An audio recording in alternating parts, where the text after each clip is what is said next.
Okay, people, how we doing out there? I want you to look really carefully at that thumbnail. Very, very carefully. Very, very carefully at that thumbnail. Why? Because you see those wolves in the picture? Those are demons. They represent demons. And that they also represent people who hate Christians. People at the end of the day, you haters, that's what that represents. Anytime you have any form of hatred in your heart, you allow Satan in. You see that person protecting that lamb? The lamb is a Christian, and that's Jesus. That's what Jesus does to Christians.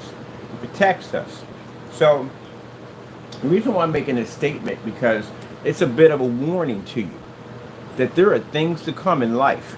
And you're in the middle of a war. We're all in the middle of this great war, which again, we choose to ignore, but it's going to happen either way. So there's no way around this at all. It's like trying to escape death. You can't. It's impossible. It's going to happen sooner or later. One way or another, we're going to meet it.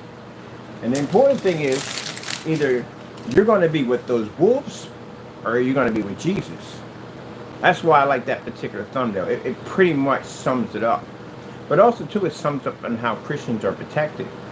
Now, when you basically go out and send text messages or emails or whatever you do at the end of the day, and you feel that this disrupts a Christian, it doesn't. It doesn't disrupt a Christian's life. Because a Christian knows he's protected. He has seen and witnessed, testified the many ways that Jesus has protected him, even through situations far worse than what you could ever predict or even do. So that tells you right there that you can't shake or break a Christian. Because a Christian has seen the trials and tribulations and the miracles of Jesus that make them what they are. When you do something like that, it saddens a Christian. You know why? Because it tells me at the end of the day that Satan is already working on you. That he's already making those master plans to get rid of you and take you off this earth. This is why I explain to people at the end of the day, entertaining the devil, entertaining his legion of demons, is going to lead you down an extremely dangerous path. He's not playing games. This is not a game for him. This is not a joke for him. I know people make fun about the devil, this and that. No, you don't understand what you're dealing with. He does not care about your life. He cares nothing about you in any way whatsoever. His main purpose and main goal is to get you off the earth. If he knows once he gets you off the earth, gets you into the next life, you have no salvation. Jesus can't save you. There's nothing you could do to be able to get out of that situation you got into. And he's going to keep feeding you evil stuff at the end of the day. Now, if you feel that, and I'm going to tell you right now how fast Satan works for these people out here to do these things. Already Satan's in your head that fast. I guarantee you, he's probably telling you that, oh, he's afraid, he's scared. That's the reason why he's saying that, because he's trying to get you to back down. You can't do anything to me anyway. I'm protected by the blood. I'm protected by Jesus Christ. That's how twisted this whole thing is. Some of you are going to jail for a very long time. You're going to spend that's messed up. Your remaining time on this earth is going to be in a prison system, because the devil has got you to do some of the most ridiculous stuff on the face of the planet that you openly have now, what you call the day, self-snitching on yourself. Gentlemen, I got to call some very important people today. And the messed thing about this, these people that I'm calling are going to ensure and basically impact your life on so many levels, it's not even funny. Some of you are going to jail for a very long time. Some of you that the outside world and all that you got a chance to enjoy will it will not exist anymore for you. You are going to have a whole different life. What's going to happen? And the sad thing about it is, you allow Satan to get you that far. Because he told you, and I'm guaranteed he did, he told you that no one was going to find you. He told you that no one's going to catch you, no one's going to figure it out. There's no way in the world I'm going to be brought to justice. He told you this, I guarantee. Because he told me the same thing myself, that's how I know. And the Lord told you not to do this. The Lord told you, stay away from this. Do not listen to him. Go in a different direction. But you didn't. And Satan will whisper and play with you every single day, especially if you're not saved. If you're not saved, you're not covered in the blood, you have not picked up your cross and followed Jesus, you're in a lot of trouble. Because now you're exposed. That's sort of like walking out in the middle of a battlefield with no armor, no weapons, nothing, just completely butt naked. That's extremely dangerous. You're out in the open. You have no way to defend yourself, no way to protect yourself in any way whatsoever. So he has stripped away everything possibly that could protect you, including Jesus having this conversation with you while all this is going on. We have incredible, earth-shattering evidence against you guys. And mind, this is not what we showed you on camera. We got other stuff at the end of the day we have on you guys you haven't even seen yet that we've been gathering information on. It's staggering. Any judge, male or female, it doesn't make a difference, lays eyes on what we have here, you're not coming out for a very long time, maybe never. And again, that's what I'm saying on my end. By man's law, by God's law, you're going to definitely do time, but the Lord may do you how he did me at the end of the day, but I still had to do 8 years and 9 months of my life in there. I still had to pay my dues. Nobody gets it to get out of jail free card. You had to pay your dues. I paid mine. So that's a long chunk off your life.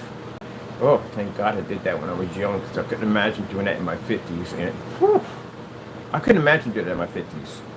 When you're young, you do stuff like that. You got time to spare. You're young. You got time to kill. Majority of most people are going to spend their young years doing dumb stuff anyway. You know, you're not really going to do anything important.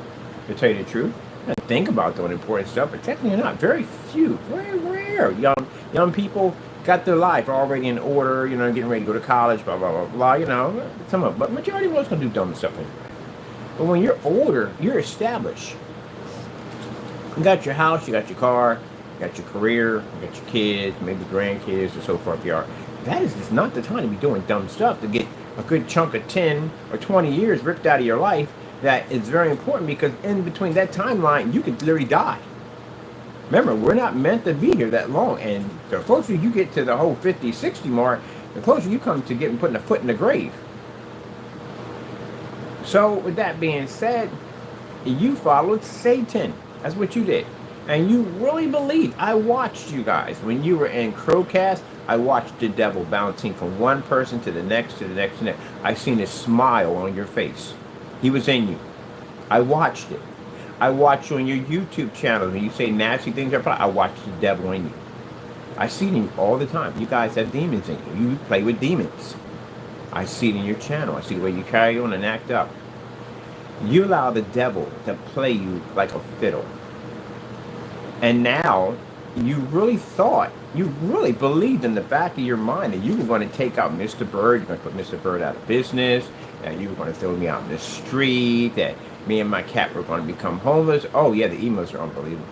Yeah, you were telling everybody we were scammers, we were rip-off artists, we were robbing people, none of our stuff worked. You were doing fake campaigns about my products. Gentlemen, this is going to get you one of those demonstrations on a fake campaign, going out and deliberately altering a company and trying to alter the product, or basically making a product like so to convince people that the product doesn't work, carries a 30-year prison sentence. It's called willfully, which means for every video you committed, we can literally get you a 30-year prison sentence.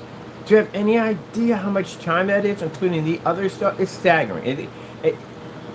Best way to put it, you gentlemen are going to get life in the prison system. You got too much stuff. There's just so much stuff that you did. 50 years is being nice. You're literally way beyond that. Because the devil told you that you weren't going to get caught. The devil said you weren't going to get found. Mr. Williams, you're supposed to be a person who calls himself a man of God. And yet you went around sending half-naked pictures of yourself on open postcards and weird messages about sodomizing me. That does not sound like a Christian. That sounds like Satan. Stalking our email account, stalking me, sending multiple letters, all kinds of stuff at the end of the day. That's Satan. And then have a nerve to have on your YouTube channel that you're here to help people walk with Christ and stealing from God, taking donations. My goodness, if it's not like the devil and all his legions himself are up in your apartment right now. You have any idea the punishment that comes behind a person who leads people down the wrong path, it's a very serious sin. To take someone, a new follower, and twist their mind and have them travel down the wrong path is extremely dangerous with God. You guys played an extremely dangerous game with the devil. You played a very dangerous game. It's like you literally played Russian roulette with a full chamber. You literally played some very dangerous games. And now that time is coming. Two ways you pay for things on that earth. Either you pay for it in the next life, which is again the worst place to be at, or you pay for it in this life. Either way, you got to face those crossroads. Now, those dangerous wolves you see right there trying to attack that poor defenseless little lamb, that's what you've been listening to. You see the rage, the anger, the hatred that they have? They just want to tear that lamb limb from limb. They want to destroy it. That's what the devil thinks of you. That's his whole plan the whole entire time. He already knows I'm protected by Jesus. He tried. He tried multiple times. He tried way before I even met you guys. He has tried. He's been trying since day one to try to destroy me. And has he been successful? No. So what makes you think that when he enters you and he starts telling you to do things to us, that it's going to happen? Because it doesn't. It's literally like trying to, like in a word, trying to pierce someone's armor with a paper spear. Nothing's getting through. Do you see Jesus? You see him in that picture? You see him protecting that lamb? Now, one of those wolves will lay a hand or teeth, paws, whatever you want to call it, on that lamb. Because they're protected by Jesus. And the devil knows this. But the devil knows one thing. He knows you're not protected. Because he doesn't see the blood on you. He doesn't see the blood of Christ on you. He don't see it. So, you're in a lot of trouble in that situation now. And now he's going to play that little game with you until he finishes you off. Gentlemen, you're in a lot of danger. You're in a lot of danger. It's not us. It's not the person maybe that don't like you in your neighborhood. You got the devil on your back. And he's already got you to do all kinds of interesting things that he needs you to do. So, you got a lot to think about. You do. Some of you got even more to think about. Keep in mind that you're not getting away with anything. If you got it in the back of your mind like, hey, he doesn't know who I am. God knows who you are. Just say that fast. Think about it. Just say in your mind right now, oh, he doesn't know who we are. God knows who you are. That's who we pray to. That's who we go to for protection. It's our Lord and Savior, Jesus Christ. That's how he found you. And the devil also, too, made it so that you can be found. Because it's very important that you be found. Because if you get found, you get locked up and go to jail. And then the risk of him trying to kill you goes up by a lot.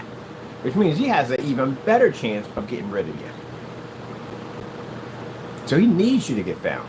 He needs you to do dumb stuff, and he needs you to get caught doing dumb stuff. So that way the risk goes up of the chance of him getting you in a situation where there's a heavenly presence of his kind in there to be able to get rid of you. Some people never even get the option to get saved. You get people to go out there, say you got, for instance, you got a man out there who's out there carrying on and acting up in the street and doing what he wants to do, and the devil's feeding him all this information. You're going to do this, you're going to do that, blah, blah, blah, blah, blah, blah, blah, blah, blah. And he's working hard to kill you, get rid of you. And he's going to make it so that you make mistakes, because he's already telling you, he's controlling you, he's telling you what he needs you to do every single day, and you're listening to him. So he's going to make sure that you make that mistake to get caught, because he needs you to get caught. If he gets you caught, he can put you in a situation where his chances of killing you become much greater, which is a prison system. The devil runs rampant in that place. So God's there. Trust me, God is there protecting his own. But the devil's there also. And he's there. There's a lot of that in there. But anyway, so now you get locked up. The devil's sitting there right there in the police car with you. Believe it or not, he's in that car with you, smiling at you, grinning at you.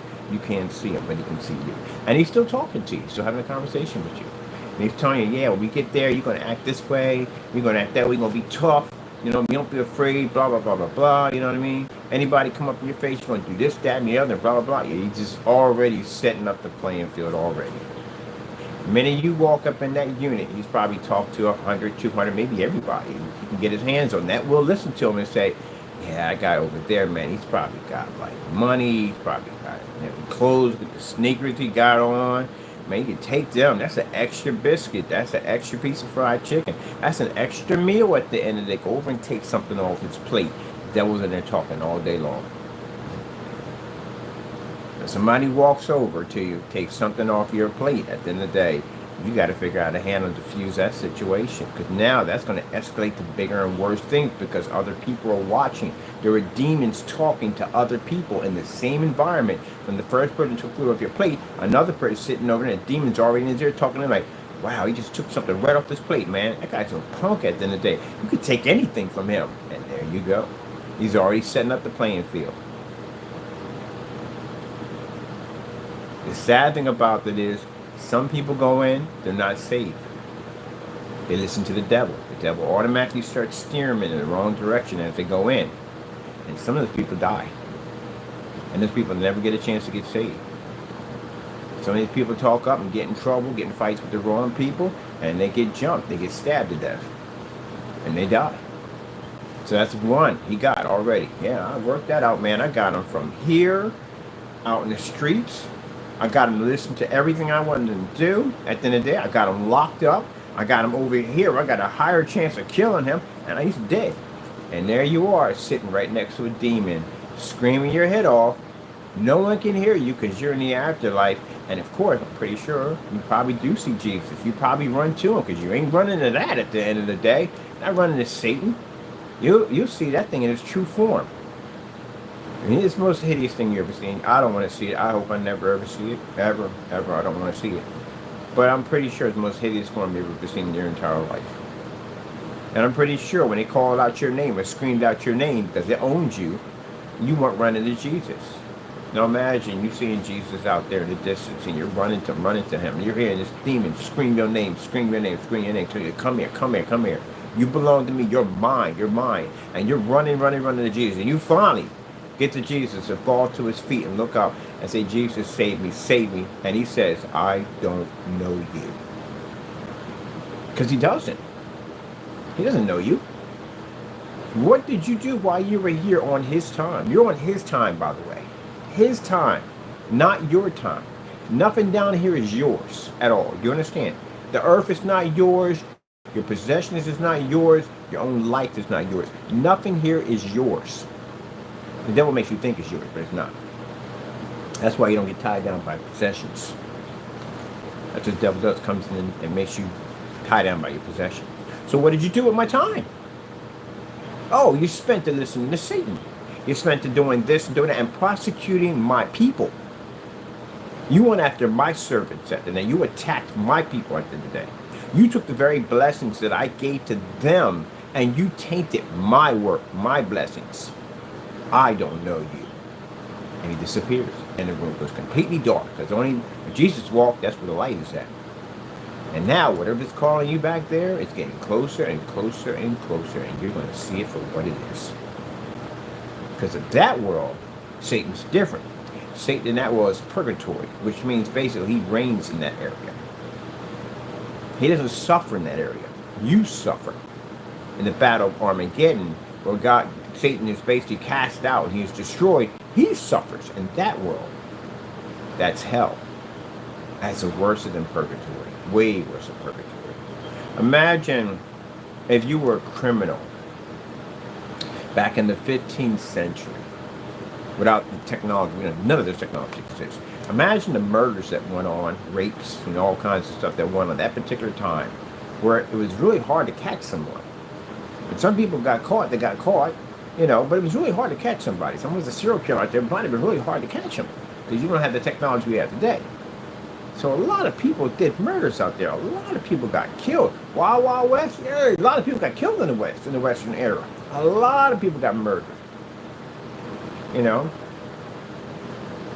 And people think that's something like, I like to study history. Some people think at the end of the day, that's just something out of a movie. No, people got murdered left and right. The only way you would really ever get a posse on you, you had to do some really serious, jacked up stuff.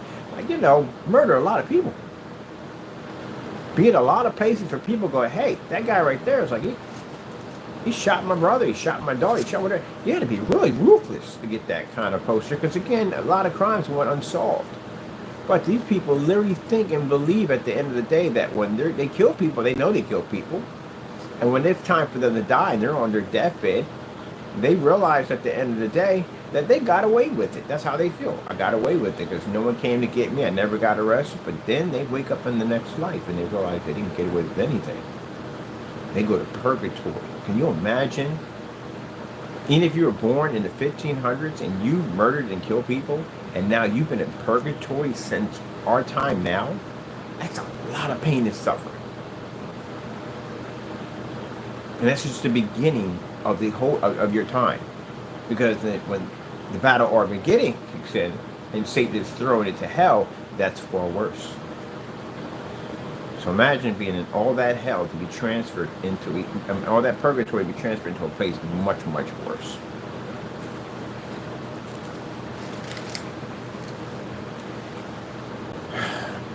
You're not harming a Christian in any way. All your works, everything you've done has been for absolutely nothing. You're not doing anything. You're not harming me. You're not harming any Christian at all whatsoever. Nobody. Anyone is protected. Anyone with Jesus has their back. You're not doing anything at all. Not a thing.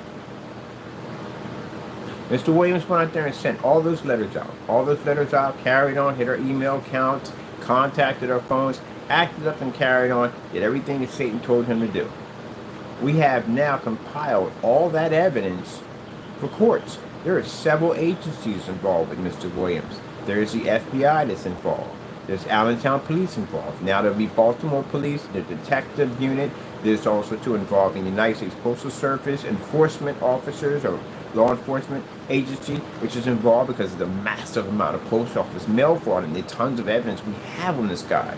FBI is involved because there's multiple cyber crimes. The devil set him up for all that.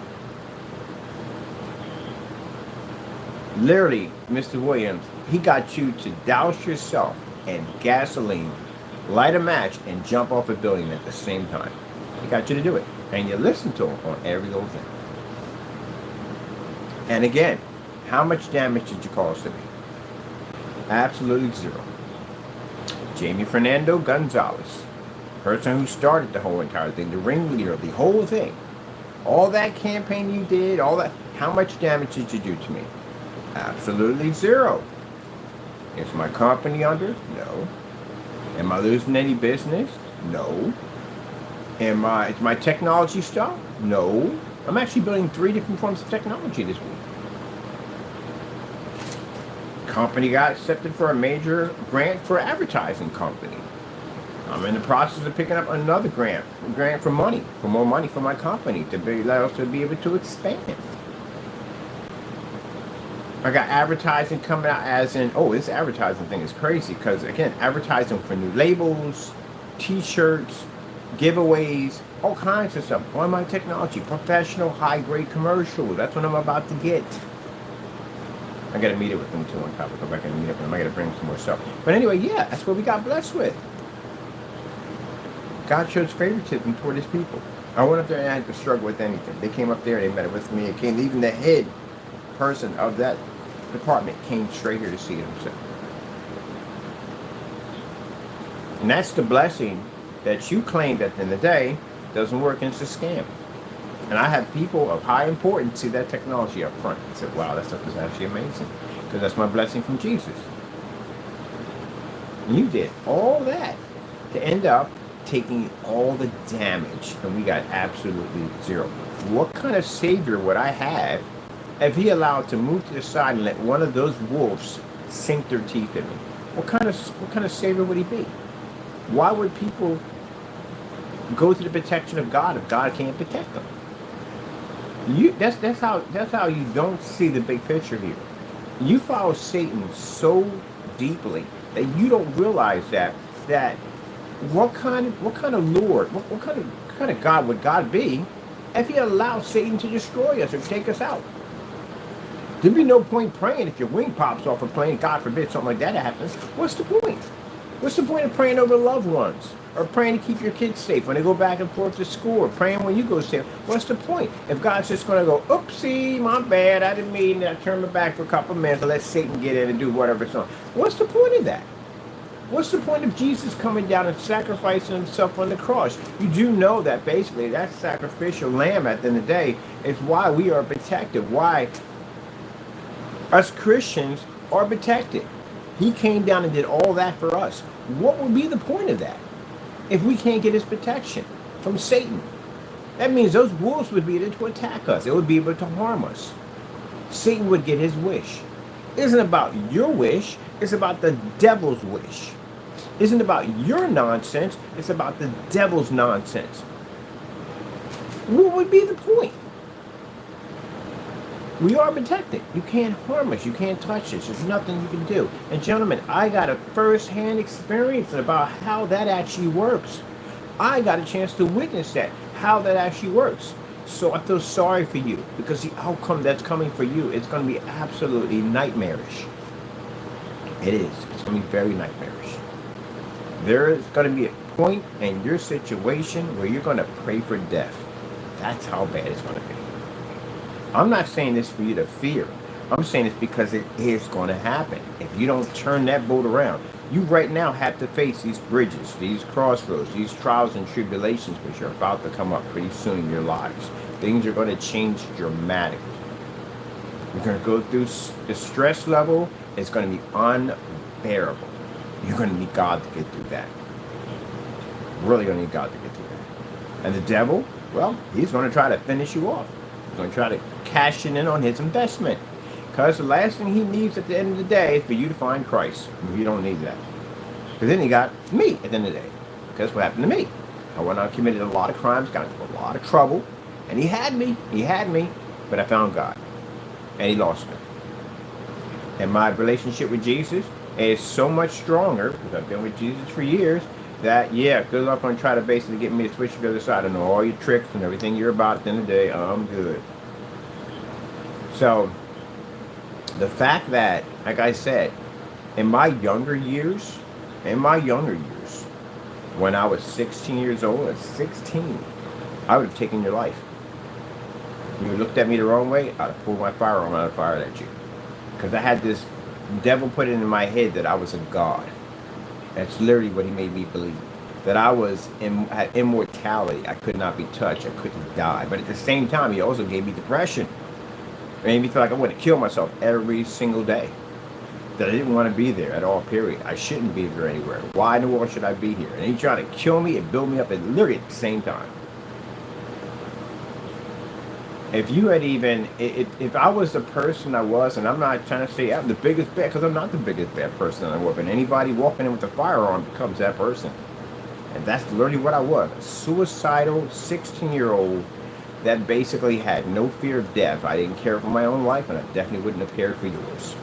So if this had happened, and thank God it didn't, thank God I did get locked up, because God knows what I would have turned into if I had turned 18, 19, in my 20s. Who knows what I would have been doing.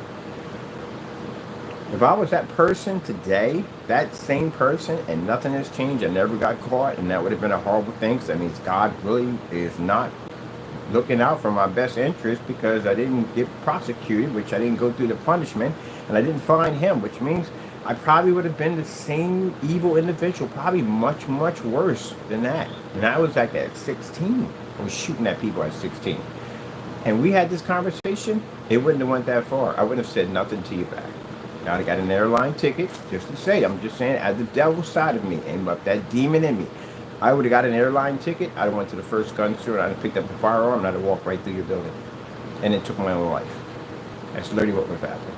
That's how messed up I was. And I don't care what's in the building. I don't care. My brain didn't function that way. I didn't have that the devil had me so deeply embedded. I didn't have that sense of conscience about don't do this and don't. It wasn't there at all. Anything that breathed, I took it out. That's it. It didn't make a difference what it was. That's how messed up I was. If you were out there with your kids, you were gone. It didn't make a difference. Because in my head, where the devil was basically pushing me, there's no boundaries. That's how I know how that thing thinks in some ways. There's no boundaries. And you can't figure out how a person pulls out a gun and just sprays a block with a bunch of kids on it. The devil he knows better. Number one, he knows better. He's responsible for his actions. That's why it's a heaven and hell. But that devil will put things into your head. He'll put such a hatred in you at the end of the day that you don't even see those kids anymore. The only thing you see is a target, the person you're coming for. And it doesn't make a difference what's in your way as long as you hit that target. The devil feeds that into you. And he feeds it into you morning. He feeds you in the nighttime. He feeds it to you in the daytime. He's consume your life with hatred, hatred, hatred, hatred, hatred, hatred. So much hatred that you're drowning in hatred. That's what he does. And that's literally how my brain was. That was filled with so much hatred. Hatred for my family, hatred for my mom, hatred for everything around me. Even my own people that basically had my back at the end of the day. I had hatred for all of them. And if I was that person that I was many years back, and this is not to pose as a threat. This is to tell you exactly what I was. And the devil will come in and twist that around and go, oh, he threatened me. No, it's not a threat. It's telling you what I was at that particular time. And what would have happened if I remained that person, if Jesus Christ didn't step in and put me through that trials and tribulations to save my life. You wouldn't be on YouTube anymore. None of you would be. I was making a lot of money, and the people that I knew and were connected to, I was making a lot of money. It would not have been hard for me to pay whoever I needed to find you at the end of the day, to track and trace you now. That's usually what I had to do, was to go to certain individuals. If I had to be an enforcer and I had to get money out of people who owed money, I knew people that could find people. Doesn't make a difference if you're in another state, we could find you. I would always show up personally because it was my job to do it at the end of the day, and I felt that if I'm going to have this conversation with you, better me show up than somebody else. I want us to get the acquainted. I want to know each other when I come through that door. I was not a talker. It's not the type of person. I didn't explain things. I'm a person of action because I felt that's the only way things get through. That's how communications work. So if you owed money at the end of the day, you were definitely going to get whatever. That was going to happen. Below the waist, which means you don't go anywhere, but means you give me information that I need. That's the type of person I was. And it didn't make a difference if you're out there with your kids, or family reunions, or funerals. It didn't make a difference. We'd come get you. There is nothing we wouldn't do. I would even dig up your own family members.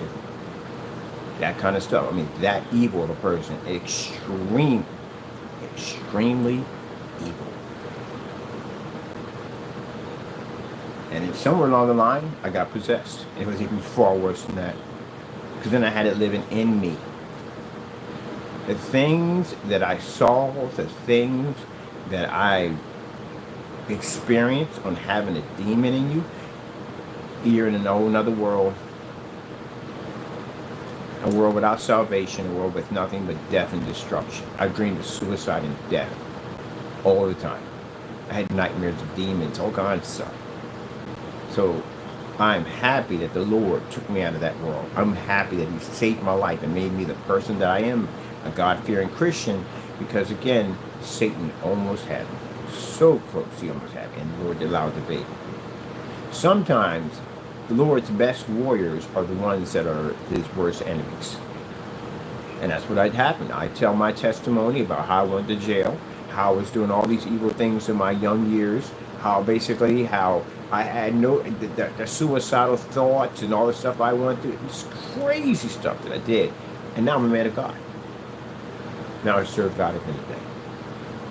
And instead of me being ripped apart by those wolves on the lamb at the end of the day. The person who hated Christians, I couldn't stand them. I hated Christians. I thought they were all cult members. Because now I'm a man of God. That's why I explained to you that when you come at me and you attack me, it doesn't hurt me. When you call my phone, carrying on, it doesn't hurt me. All I see is a person that Satan's going to collect. That's what I see. It doesn't bring me any, I'm not fearing anything. It doesn't annoy me. If you think you send me something, I'm just going to annoy you. It's going to tick him off, make him angry. No, it's not. It's going to make me angry.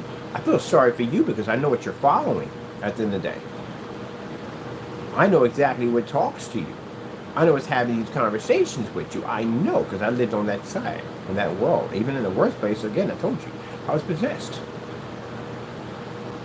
So, yeah, you're in you're in a lot of danger. You think because a man walks outside and he thinks he's strapped with a gun by his side, I don't care what kind of training you had in the day, hand-to-hand combat, any form of martial arts, boxing, whatever. You got a worse enemy than that. You got an enemy you can't fight and can't see. That's a worse enemy. Something that knows, imagine an enemy that knows everything about you. So you got no strategy at all, period, if you're fighting on his level.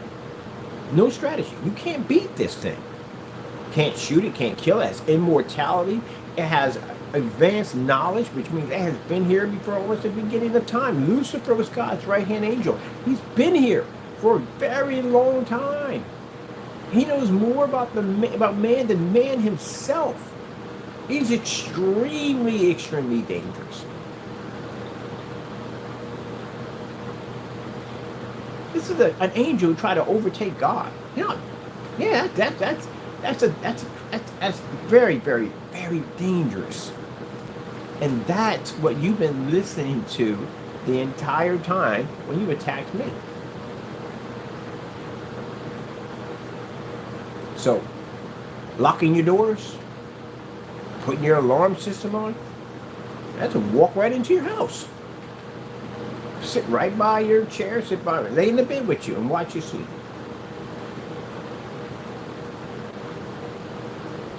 But you listen to it. What happens if you're sitting there watching TV and this demon pops up and shows this true form? What are you going to do? Well, you would scream your head off. You would literally scream your head off. Your wife would think you were down there going mad. Because you wouldn't be able to stand, your body and your mind would not be able to handle the overload of how hideous they look. And you would scream. What would you call on? You can't go get a gun. You know that's not going to work. Your mind already is wired for that one. You know that's not going to work. You're definitely not going to fight it because you don't want to be near it. So who are you going to call on? You're going to call on God. Why would you call on God? Oh, because the devil's afraid of God. That's why. That's why you plead in the Son and the Father, the Son, and the Holy Spirit in the name of the blood, and he runs because he's terrified of God. But yet he feels he's going to take over God. Yeah, there you go, an ego issue. So again, you call on God, but the entire time you were listening to it, you were talking with it, you were doing all the evil things it told you to do. You didn't have a problem with it then, but now you got a problem with it sitting up in your living room in full form. So, that being the case, sooner or later, you're going to see it. You're going to find God, gentlemen.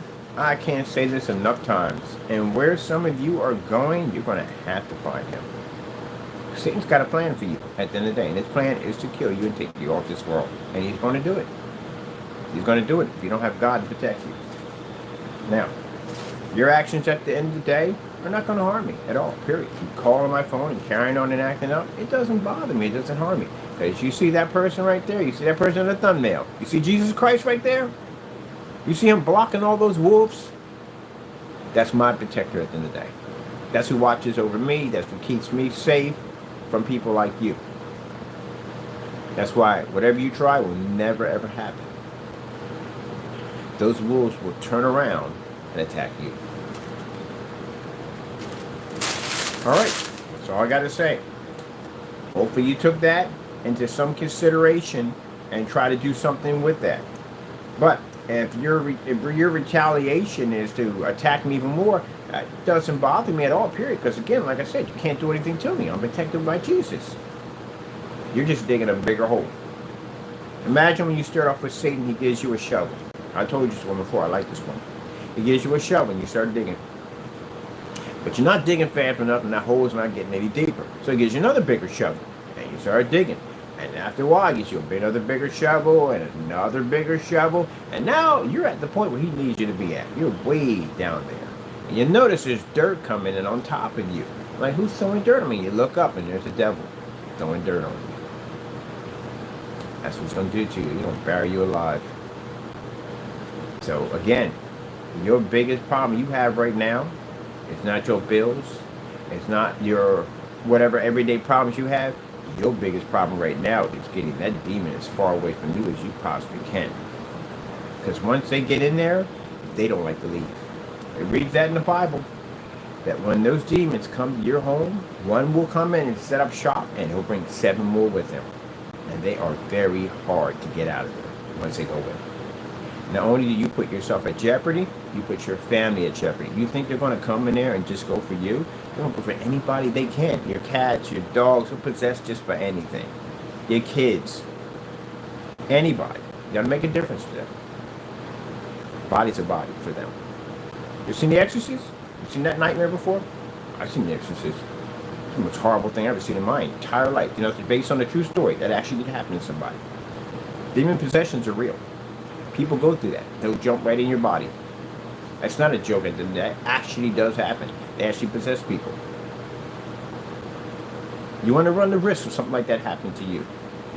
When they jump into your body, it's very hard to get them out of there.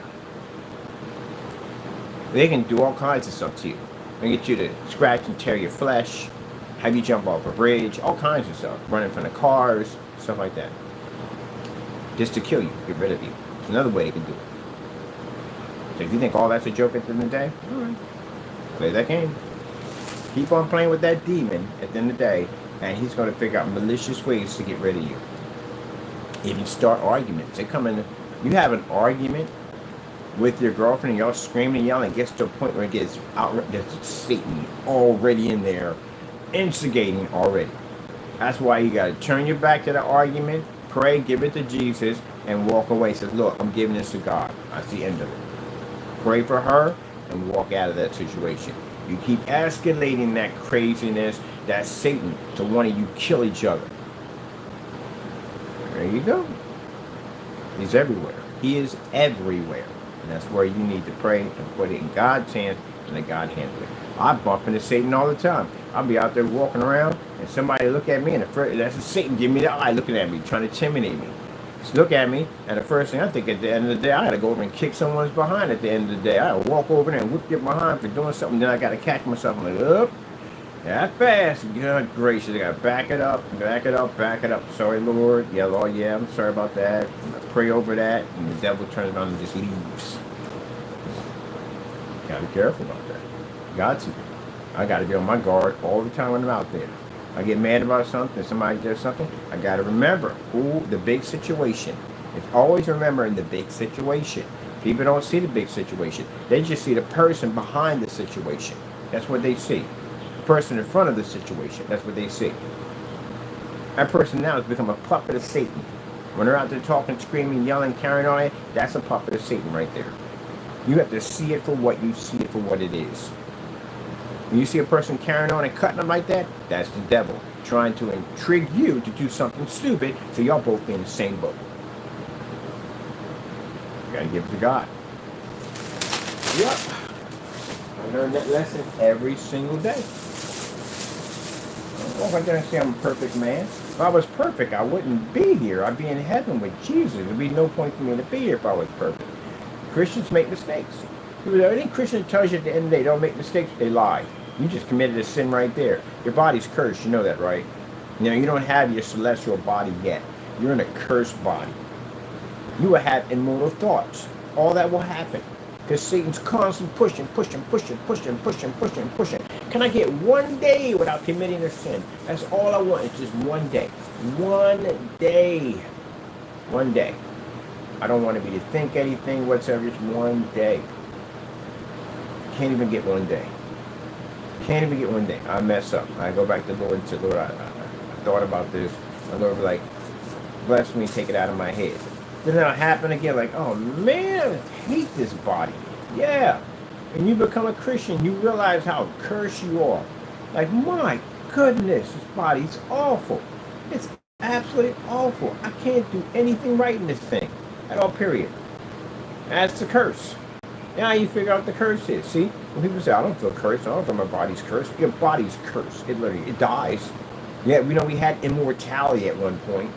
We had advanced intelligence. We didn't have any hunger. You never need food or anything. Everything was provided for you.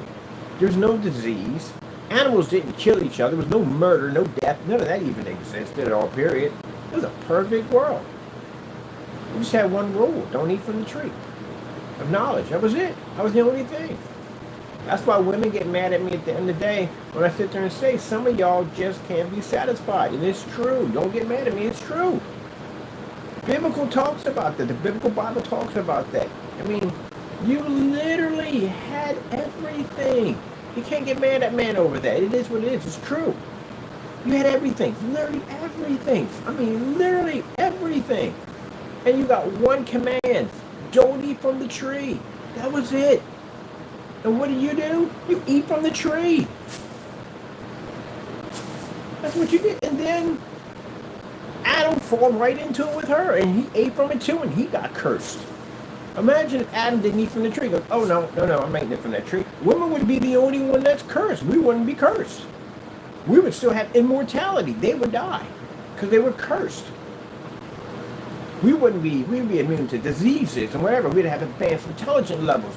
It'd be a different world at the end of the day. Imagine if man ate from the tree and woman didn't. It'd be the other way around. Snakes. I can't express this enough. People who are pets of snakes. Snakes are cursed creatures. Did you know that? I had somebody on the forum that got mad at me about snakes. Oh, they're gentle creatures. No. Snakes are cursed creatures. Snakes can basically, host demons. Because it happened. That's how the fall of man began. Because of a snake. Snakes and all the other animals in the animal kingdom all over the place, and Satan's trying to figure a way how to get into the Garden of Eden. You can't just walk in. God's right there. No way he's going to walk in there. He's got to figure another way how to get in there. Animals can go in and out of the Garden of Eden. I got to figure out which one of these animals at the end of the day is going to let me use their body to get in there. So I can basically cause man to fall.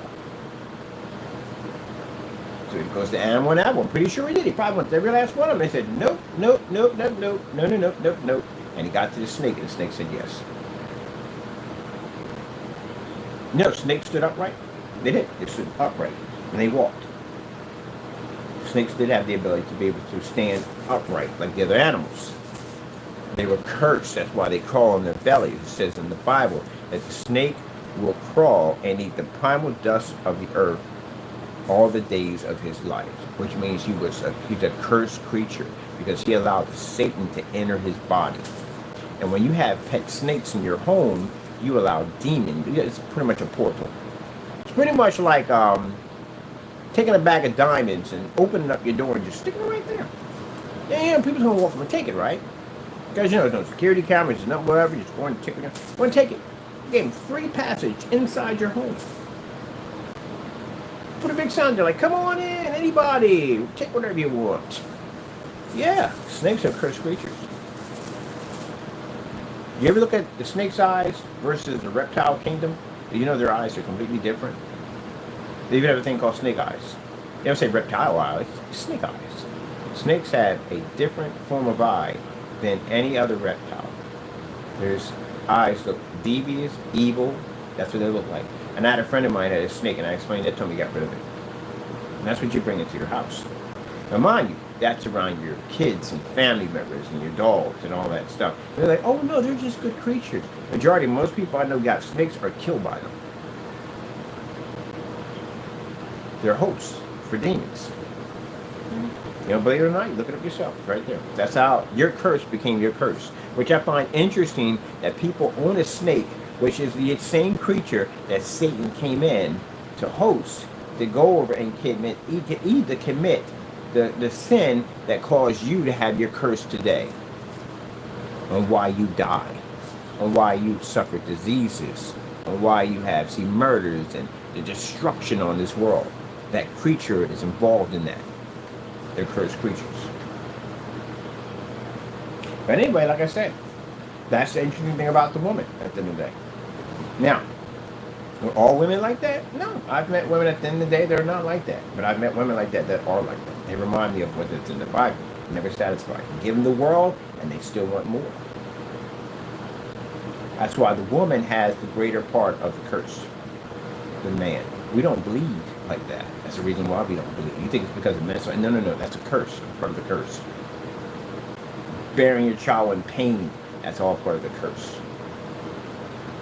That's why we don't have the chemical imbalance and all the stuff that goes on with our bodies that you have with yours. Because you ate from the tree. Now you can sit there and argue with me from sun up to sundown. Don't argue with me. Open up your Bible, read it yourself. You don't got to believe a word that come out of my mouth. Go to the book. Go to the Bible. When you go to the Bible and you read through that, you explain to God why he's a liar. That's what you do. Figure out how that one works out. Don't believe me at the end of the day. Don't believe anything I say at all, period. Go to the book. Read it for your own self. Read it what it says. What caused the fall of man? A snake did it. Read who ate from the tree first. Now, some women get upset by this. Some women take this one way too far, where they feel that they're there to serve man. No, some people take it too far on that one. Some women take it too far on that one. They do the whole servant thing. No. You take it too far. You're meant to be an equal of man, but also too, man is a little over you, but you're not meant to be a man's slave. No. Some people go too far with that nonsense. If a man commits a crime against a woman, he's punished by God. It isn't that if a woman commits a crime against man, that only she's punished. No, you'll be punished too also. There's punishment coming your way too also. You commit adultery, you cheat on her, you're going to be punished. Back in the Old Testimony, they'll throw you in a pit and they'll stone you to death, because that's a very serious sin. But, yeah, woman was made by man. And that's what you have to understand. Your existence is because of us. And they get mad over that, but it's true. Look at your name. It's woman. Our name is literally in your name. Woman. I explained to a woman the other day. We have one less rib. You know why? One of our ribs were given to you to make you. You have one rib more than us. That's why. Bible's a fascinating book, I'll tell you. Absolutely fascinating book. But yeah. No, you meant to be a servant, obey? No, not really. No. You should know your guidelines with the day. A Christian woman knows basically at the end of the day what her rules and what she does at the end of the day. But no, not that whole servant nonsense. I don't believe that myself. I don't. That I come in. I saw one time where the guy came in and the woman was right there waiting from the door, and he just took off his shoes and she took the shoes. Oh, no. And she was okay with it. We were meant to serve men. No, you got to mix up. You don't want to being an equal to being a slave. The woman was not meant to be our slave. It doesn't say anywhere in the Bible that a woman was meant to be our slave. But you are to obey. You are. But you're not to be a slave. And there are consequences for that too, for not obeying. You're not to be a slave. Don't get that wrong. And you do have rights. You have freedom to do this and do that. I don't see anything wrong with a woman go getting a job. I don't see anything wrong with a woman making more than a man. I don't see anything. I don't see anything wrong with a woman having high positions in the job. Why shouldn't they have it? What's the problem behind that? I don't see that at all, period. She wants to go get a job, go get another job. She wants to go to college, let her go to college. She wants to go to art school, let her go to art school, to do whatever she wants to do. As long as she's not doing things which is basically causing any harm to the marriage, which she's meeting with other people and all that nonsense, no, that shouldn't be. She should be with your man and your man only. Another thing I don't understand, and I don't get this era and this time, and I really never will. I can tell you we're in the era of just great sin at the end of the day. Women at the end of the day. And men at that, men. How would you let your woman, I see it all day long on Facebook, I see it all day long on TikTok. How do you walk out there half naked? Let the world see your whole body, and nobody would want you after that. Like, honestly, no. Why would I want somebody half the world already saw already? That's crazy.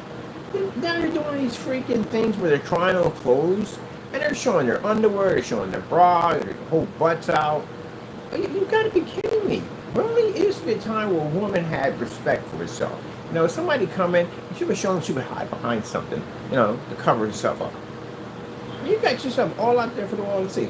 I have literally seen too much. I have literally seen too freaking much. And then the husband sitting right there, about the whole thing. I saw one of the dumbest things I ever saw. I saw a woman come on there, take her underwear off, and jump backwards on a trampoline while her husband was recording it and then posted it. Then you wonder why your relationship's don't work. And you wonder why he's wandering off somewhere or she's wandering off somewhere. But someone allows you to basically take your underwear off and jump backwards on a trampoline on a little short skirt, hoping that, they're teasing, they see something. Be prepared.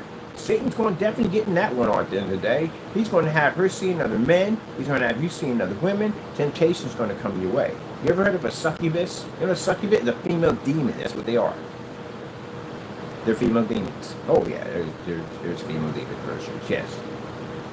They're designed to do what they're designed to do. There's demons for just about every form of sin you can possibly think of. There's demons for that. So if your wife is out there doing something she shouldn't be doing, at the end of the day, you encouraged it. And if he's out there cheating on you, you encouraged it. Because look at the stuff you wear. There's nowhere in the world you should be, all that should be out in the open. Why in the world you need to show that much cleavage? My exes have never once, I don't date women at the end of the day that show that kind of body off at the end of the day. A woman can wear a suit, she can wear something respectable and still look absolutely beautiful with taste. See how women dressed back in the 1950s, 1960s, and that little era in there, most of the 1950s, 1930s, they dressed with taste, class. Not showing everything laying all out in the open. Come on, what the freak? This is the era we're in now. And when you dress like that, guess what that does for the little girls out there? The ones that are supposed to look up to these role models at the end of the day, which they should never do, look up to God, only God only. They think they can dress like that. And they want to be out there. They want to flaunt. They think that's the only way a man's going to like them at the end of the day. Let me explain something to you in the real world at the end of the day for women. Get this straight. You want that man that's going to take care of you, have your back, watch over you, be there for you the whole 9 yards. He's not going to be with you if your body's out there and everybody else is seeing it. You don't want that at all, period. You don't want it.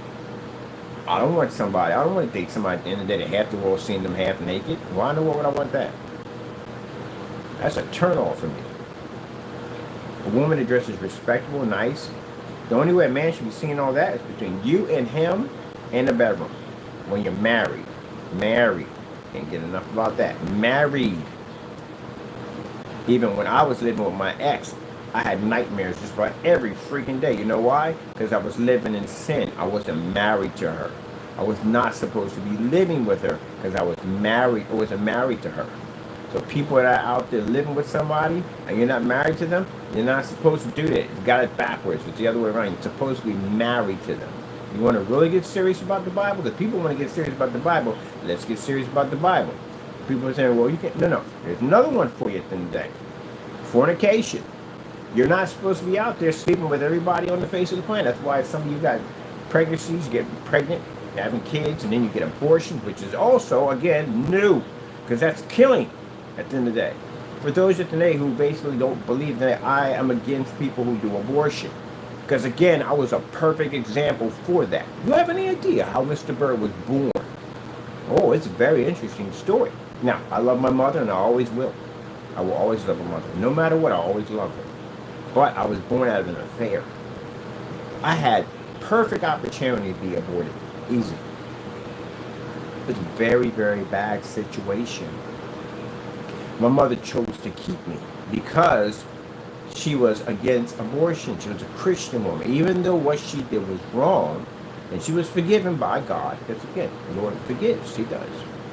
She was out there in the world. She lost her way, and she got caught up in something, and I was born. She cheated, and I was born. So, bottom line is, I'm a perfect example why I'm against abortion. Because you know what happens if my mom got an abortion? I wouldn't be here right now. Do you have any idea when you take a child off this earth, what that child could become and what they could do for this world at the end of the day?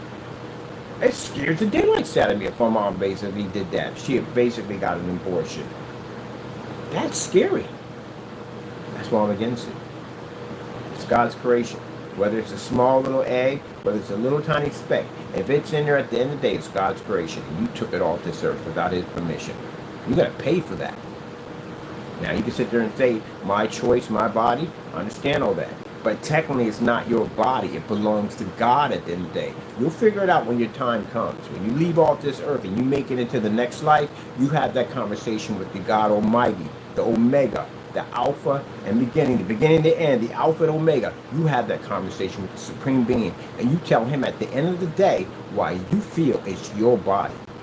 Because if it is your body, let me explain something to you. When you die, how come you can't come back? You own it, right? You should be able to hit the reset button. Oh, but you can't. You only get one life.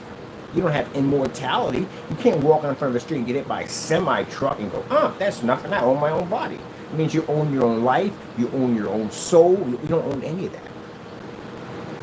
Period. So it's not yours at all, period. It belongs to God. You know, man, if this is Old Testament, I don't think anybody will be left on the earth. I really don't. I really don't think anybody will be left on the earth. Now, it's tricky. I know it's tricky. Because again, if a person gets raped or whatever happens, yeah, it's kind of crazy. At the end of the day, it is. But it's God's world at the end of the day. It's His world. It's not ours. You know, when you got an 8.8 earthquake blow up in the middle of the ocean, it explains to you at the end of the day who this world belongs to. Now, for people who think they got power at the end of the day, explain to you how you stop an 8.1 earthquake. What army do you put out there to stop something like that? Who do you call to stop an 8.8 earthquake? What about a 10.10? Well, we had one of those. Can you imagine? We had 8.8. Could have caused, if I say wrong, tsunami. You could say tsunami. Either way, it doesn't make a difference. They hit in multiple areas. And this happened out in Russia, and this thing was going to hit the California coast. Can you imagine if that was a 10.10 or a 20.20 that erupted? Oh, man.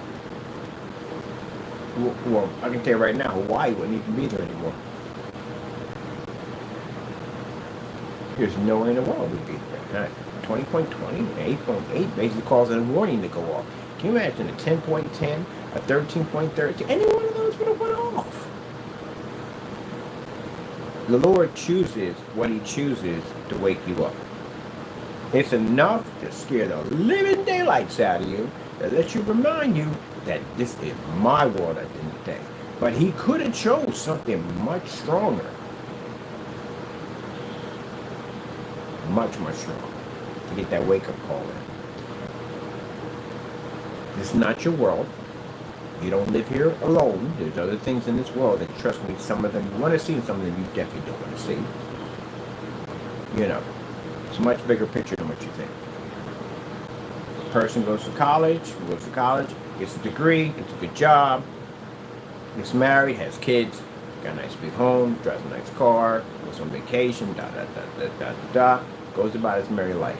Doesn't realize that the entire time that outside his door, there's a legion of demons looking at him, watching him every day. Every day they watch him. They walk in his house, they watch him sleep. They start arguments, fights, they give him depression, all that stuff. And there's angels out there also watching these demons at the same time, talking to them and telling them at the end of the day that you got to find God, you got to get saved, there's a better way out of this, so forth and so forth. That's what's really going on in our world. There's a war going on.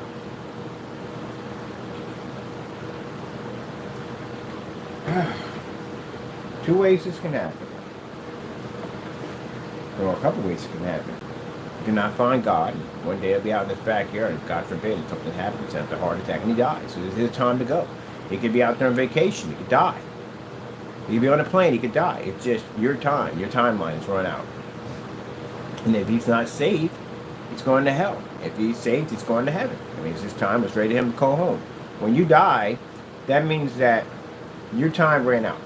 When you're a Christian, you die, you're going home. That's what it means. You're going back home. You're going back where you belong. Either way the timeline kicks in. Either Satan can figure a way to get you off this planet, maybe kill yourself, kill somebody else, whatever, get in an argument with your wife, do that, whatever, cheat, rob, steal, whatever. He's going to do something to you. And you got to need God to help you with that. Unequally yoked. Oh, man. I can't express that one enough. People going out there and dating people at the end of the day. Get off them freaking dating apps and all that nonsense. It's just a lot of hoopla at the end of the day. Christians only date Christians.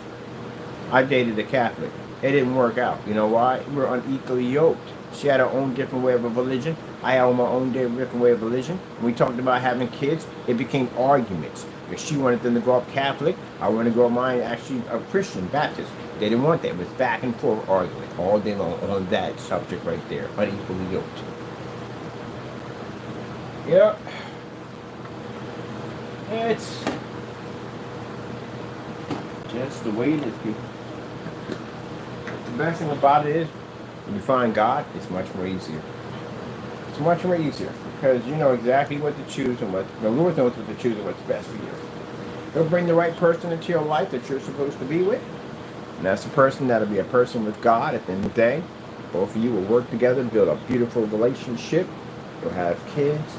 Your kids will grow up under the blood of God, under the blood of Jesus Christ. They'll be Christians too. That's what my sister has right now. She's Christian. Her kids are Christians. One's a doctor. The other one basically is an engineer. Yep. Her kids. Don't drink, don't smoke, none of that stuff whatsoever. They're both married. One's married to a teacher, the other one's married to a doctor. Doctor married doctor. Yeah, you know. Yep. They've been through their trials and tribulations. They surpassed all of them. Came up with illnesses and things that could have easily killed them, and they survived it all because the Lord has her back. That's it. Whatever Satan tries to come at her with, at the end of the day, doesn't work. You know, you'd be a man of God at the end of the day. And you'd be sitting there married, happy to your wife, and you're on a business trip, and a woman will pop up out of nowhere. There's the devil, succubus. Pop up out of nowhere with temptation. Try to get you to cheat on your wife. And then, once she does get you to cheat on your wife, then she'll come back again. She'll bring others with her.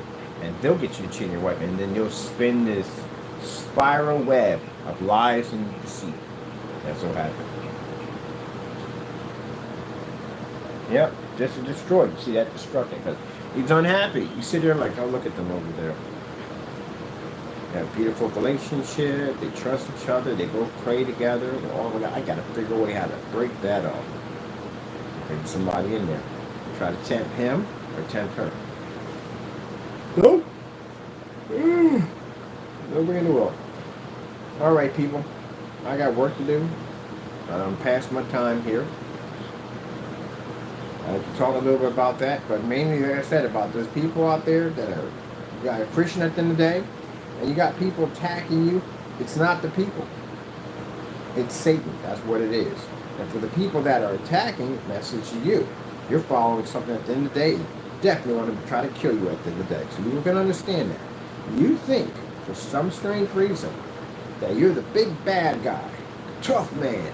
You're in a lot of danger. You're in so much danger, it's not even funny how much danger you're in. You may think because I'm fortified, I got this. I don't care if you have a huge, massive building, you got guards and all that stuff, whatever, you're still in danger. And Satan will walk past all that. But your army, that's nothing. That's a fallen angel.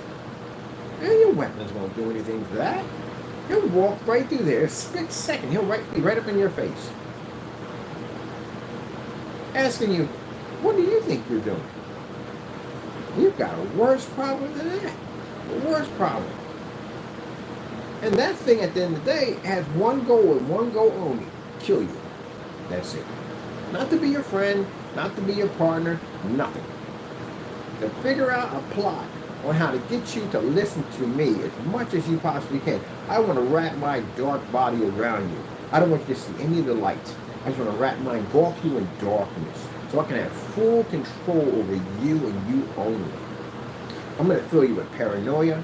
I'm going to fill you with stress. I'm going to fill you with distrust. I'm going to fill you with all those things. I'm going to make you schizophrenic. I'm going to do all kinds of things to you to control you, to keep you trapped in that darkness. And then when I finally got you out where I need to get you, I'm going to push you up a bridge. I'm going to kill you. So how I can have you in my world with me where you're going to be tormented by me. And now I can show you my true form because I want you to scream. I want you to scream as much as you possibly can. I want you to call out his name because he can't hear you because you belong to me. That's literally what you're dealing with. So when you get that thought, when that pops up in your head, that voice, and you think that's just you being angry, there's a devil in there, that quick in there. That's how fast he works. He's very, very fast.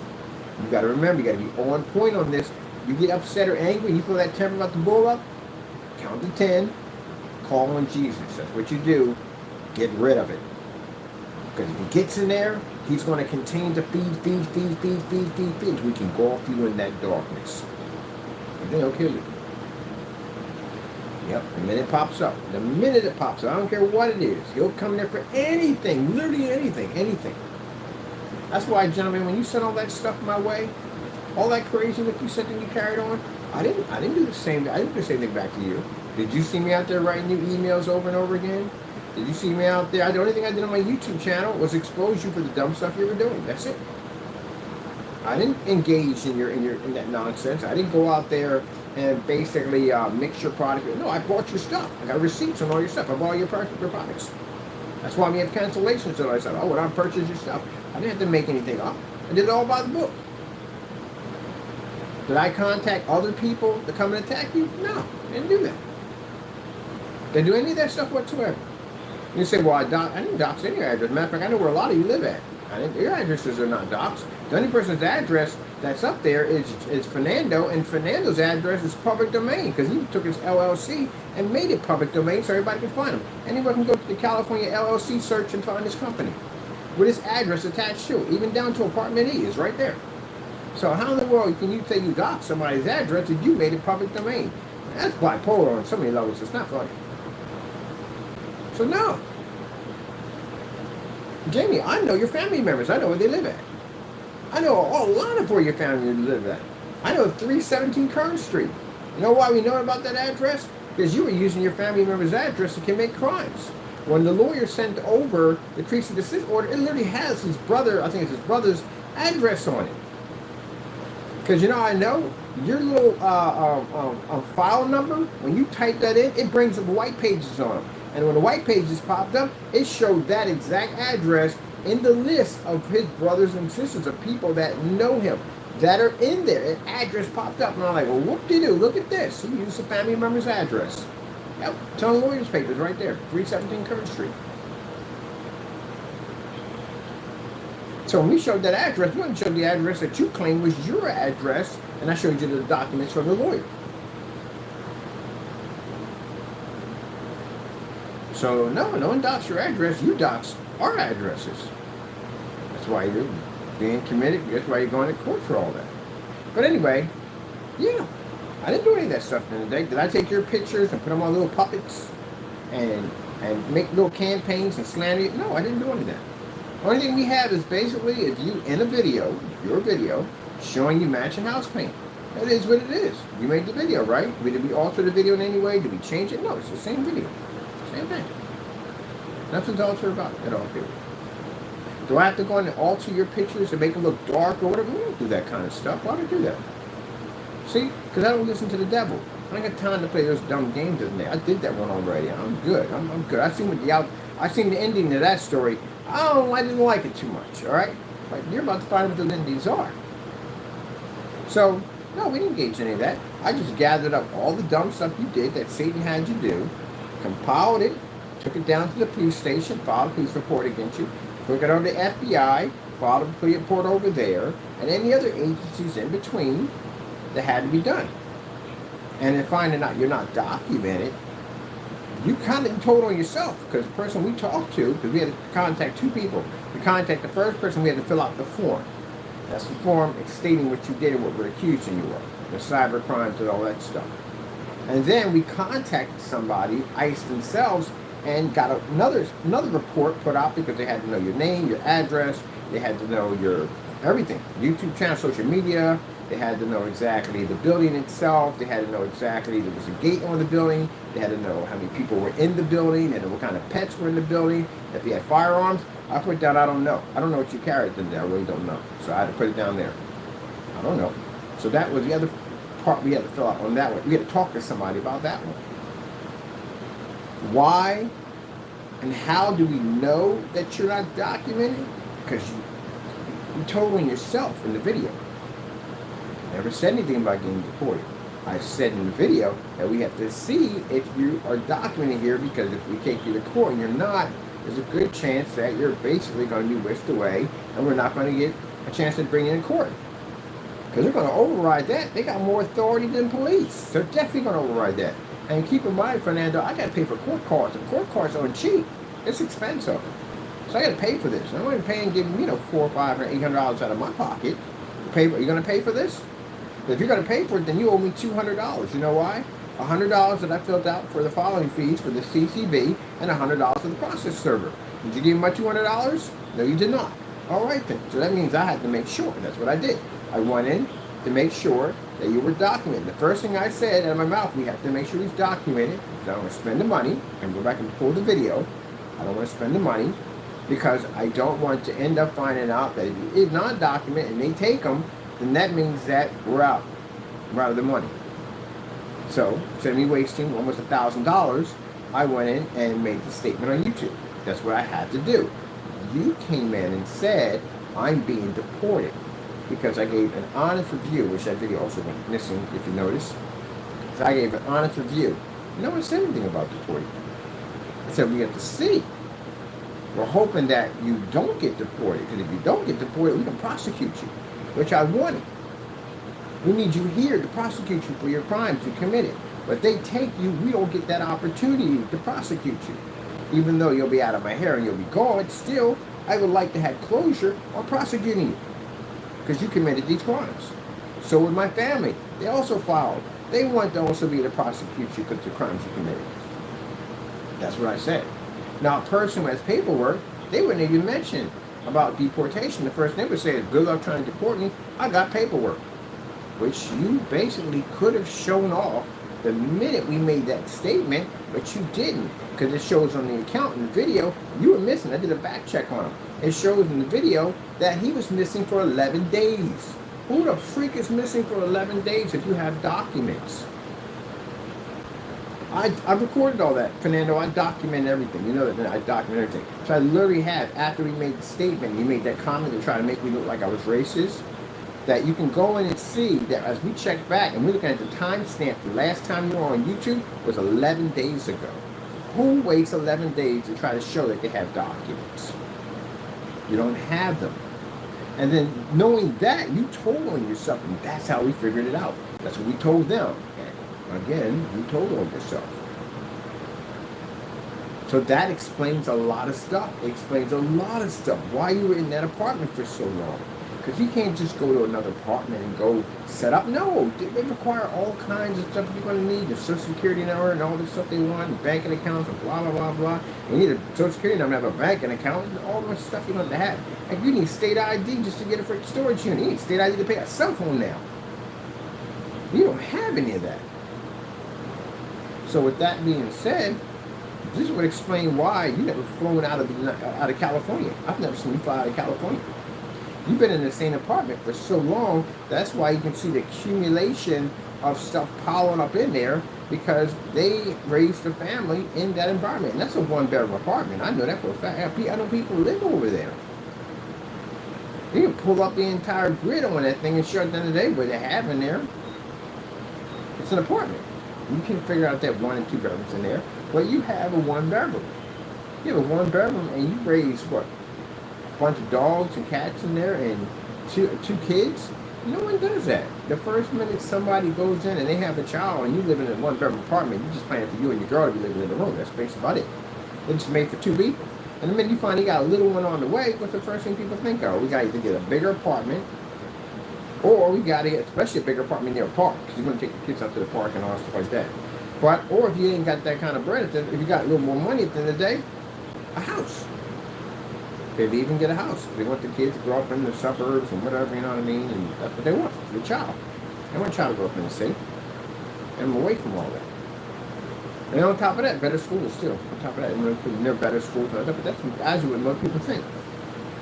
Well, most people, if they don't have the money for the house, and they just get a bigger apartment. Or they get a bigger apartment in the unit if they're in there. But you didn't do any of that. You stayed where you were safe. That's what you did.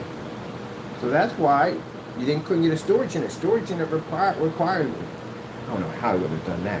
You literally could have went to somebody else and got a storage unit from them. They would have required all those documents. But anyway, still, that's why everything came in. That's why you were in the same unit for so long.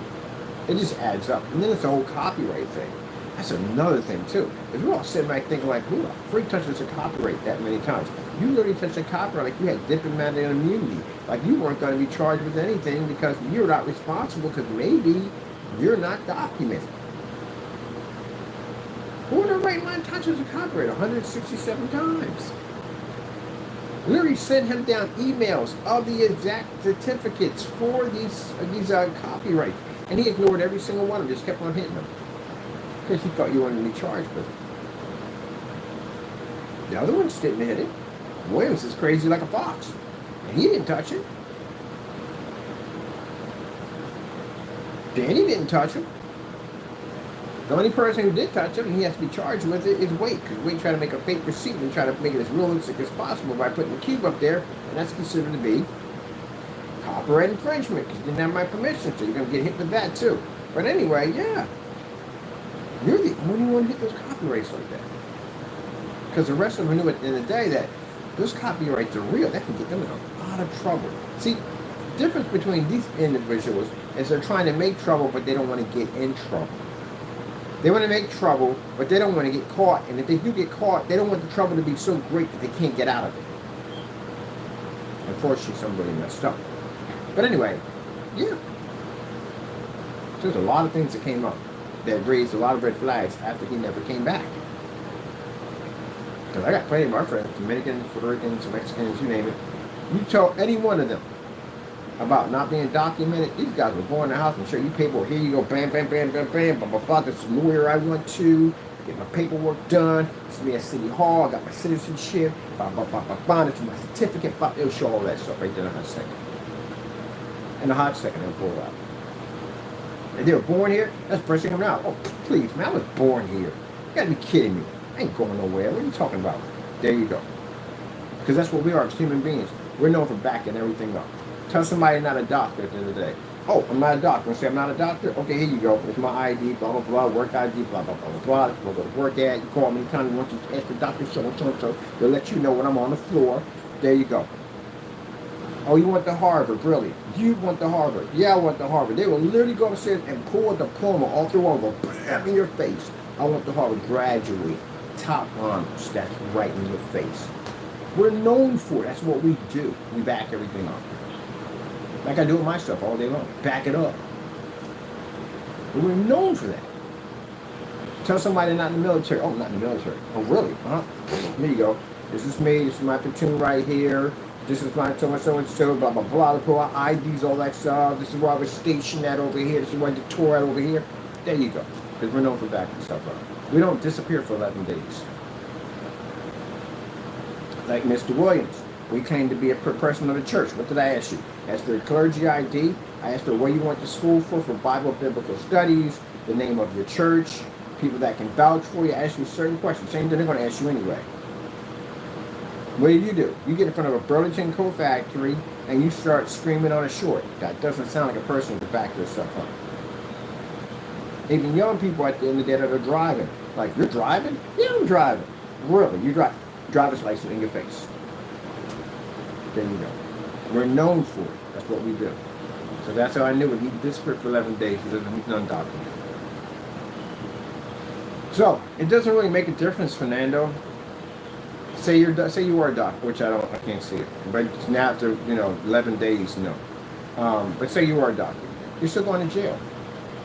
Because again, at the end of the day, you got criminal charges following you. They expedite you down here in Philadelphia, Pennsylvania, for those charges.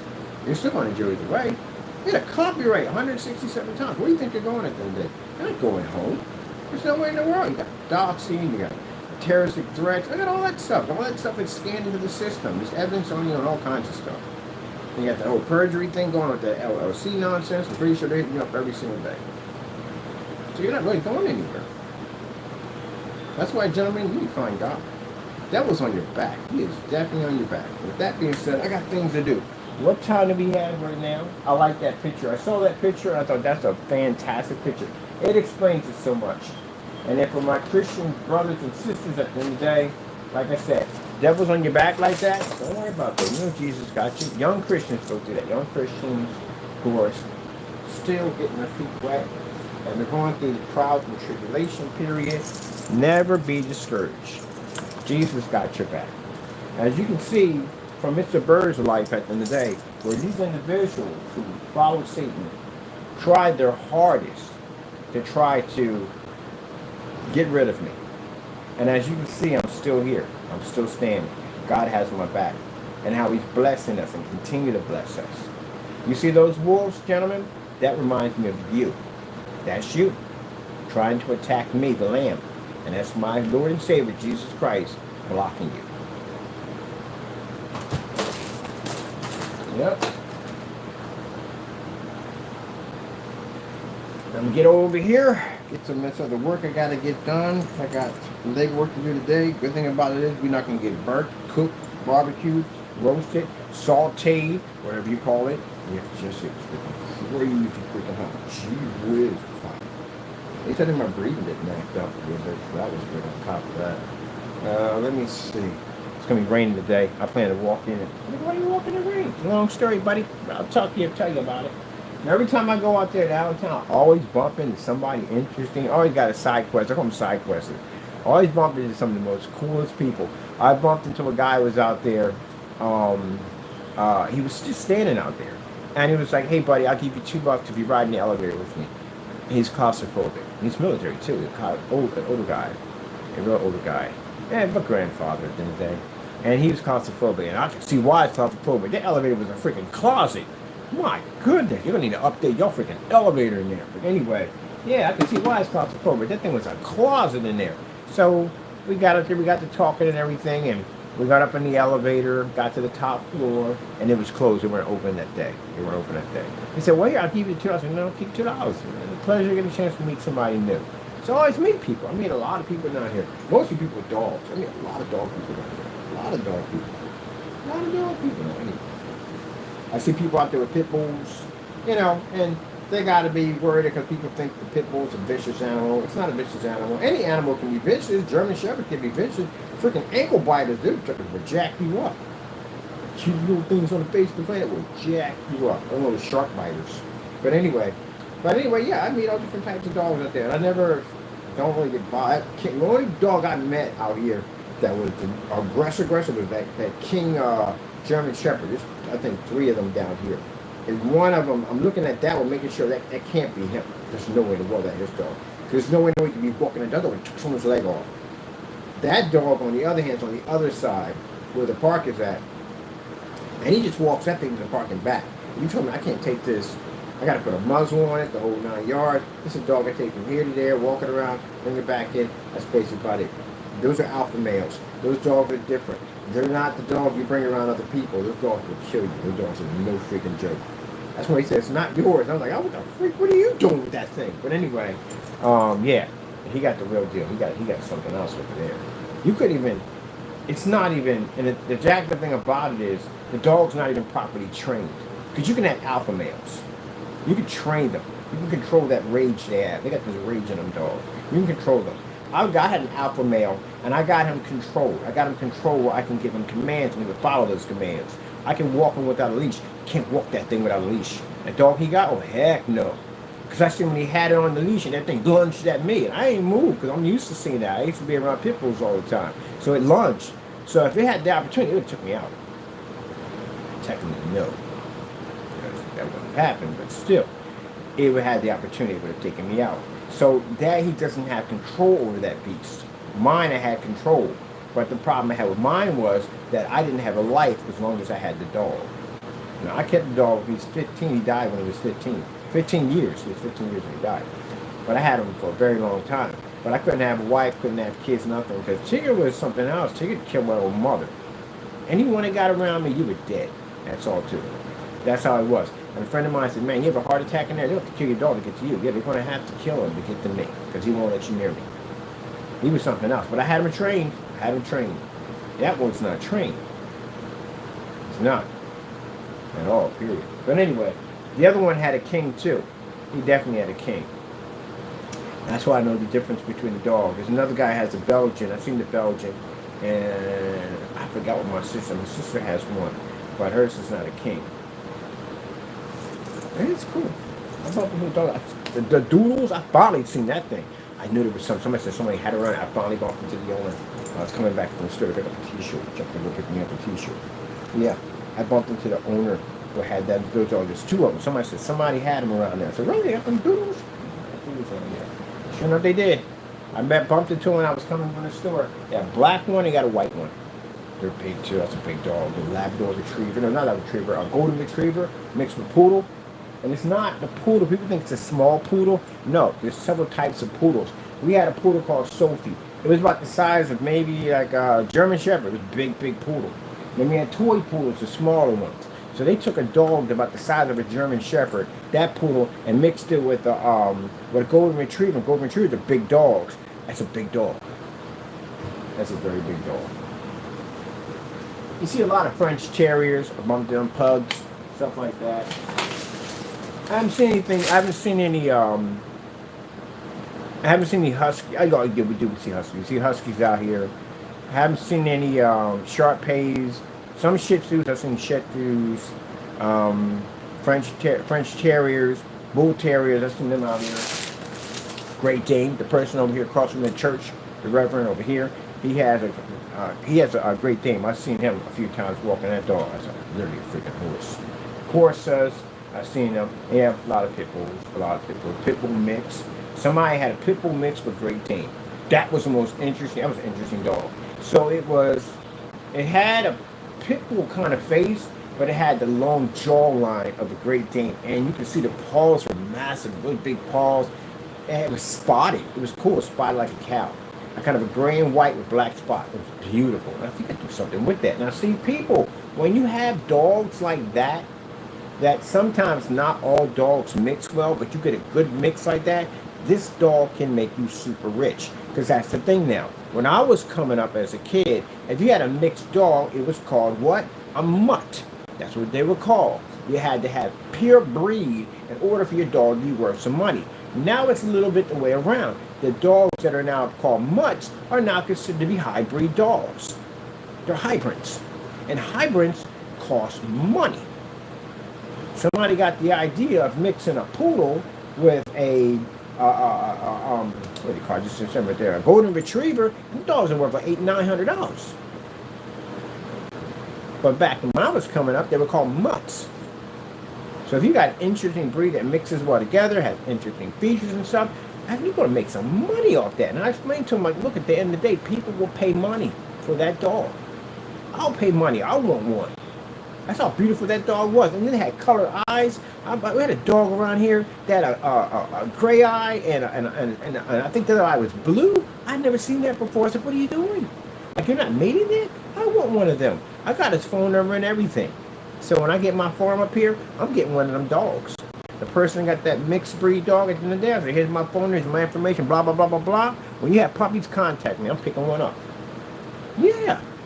That dog was gorgeous. It was absolutely gorgeous. Yep. You get them mixed breeds like that, they're worth money. Get a TikTok channel, show that dog off, get some publicity for it at the end of the day. You know? This dog gonna be paying your rent at the end of the day. And mixed breeds. Except for that one set of mixed breeds I had Russian Timberwolf and red-nosed pit. That was a bad idea. Not a good idea. Some of the things should not be mixed. It just really shouldn't be, especially with a Russian Timberwolf. It's a bad idea. Other than a dog show, it's a different type of dog show. They're not dog shows for fighting. These are people that have interesting breeds. People get together having interesting dogs. These are no fight. We don't have no fighting pit bulls, none of that at all, period. People have interesting breeds. So we're out there, and I'm out there with my sensei. He's looking to get these I forgot we want to do all white, the big pit bulls. I can't think of the name of them. But anyway, he wanted these dogs. We get out there, and there's a breeder out there he talked to online about getting this dog, so we went out there to get it. And this guy had this big animal in a cage. And I'm looking at him like, is that a wolf? He said, yeah, it is a wolf. I said, what kind of wolf is that? He says, Russian Timberwolf. It's big. I think it was huge. I said, got puppies? He said, I got puppies. I got pups. One. He said, yeah, I'll give you one. I bought it. At $1,500. I had $3,000 when I went up there because I was looking to get myself another dog. But I got that instead because I'm like, oh, heck yeah. I mixed that with freaking German Shepherd. I mixed that with a Husky, which is part of that breed. But we decided to go Dr. Frankenstein and mix that with a red-nosed pit, which was a bad idea. Because now you got a hybrid of a beast. You got an animal that has the instincts of a wolf. Of course, it had night vision. Yeah, it had night vision. Night vision, the fang line. Imagine the fang line at 150-pound pressure lock. Pit bulls have lockjaw capability. But imagine that with the ability of we call them gators, a long snout, which is a gator. It had a fang line about that big with a 150-pound pressure lock.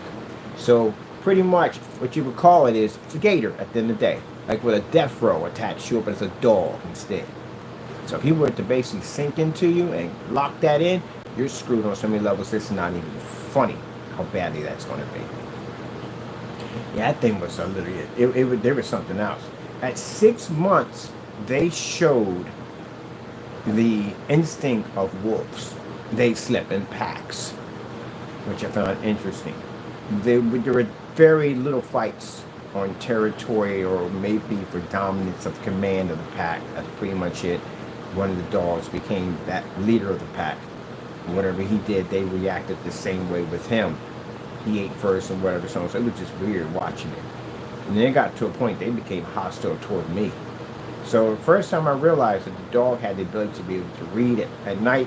Sometimes we have power outages in North Philadelphia. And I've had dogs smacking the coffee tables. They hit coffee tables, hitting me, knock me over. They're big. They're running the house like idiots. Because the lights are out and they're doing dumb stuff. This dog ran through the house. He hit one piece of furniture. I watched. Hit not one piece of furniture, nothing. At full speed, he was running through it and hit nothing. I'm like, what the freak? Like, does he have night vision capabilities? So, figure that out. I was downstairs sweeping the floor and he stuck his head to the banister and I watched his eyes dilate on a pit bull. So he had the ability to have some type of ability to be able to adjust his eyes to light and whatever. It was crazy. I'm like, yo, I had to call my people. I said, yo, watch this. He was like, yo, that's freaky, man. I said, I guess like the dog is possessed with something. That's really freaky. I said, nah, these guys, what's in them? They're weird looking. So what's in them? I said, they're Russian Timberwolves with red-nosed bit. They were furry, big dogs. Let me see, roughly, I would say, they can get anywhere to 180 to 250 pounds. They had speed, agility, a whole 9 yards, everything like a wolf. But they were dogs. And wolf and dogs are pretty much the same almost breed, the same breed. But you're mixing it with a pit bull. Because that's what I wanted. I wanted it to have the lockjaw capabilities, but I wanted that fang line with it. Yeah, that was a bad idea. So eventually I had to put them all down. Why? They became violent. They were just too violent. I'm feeding these dogs with a sidearm.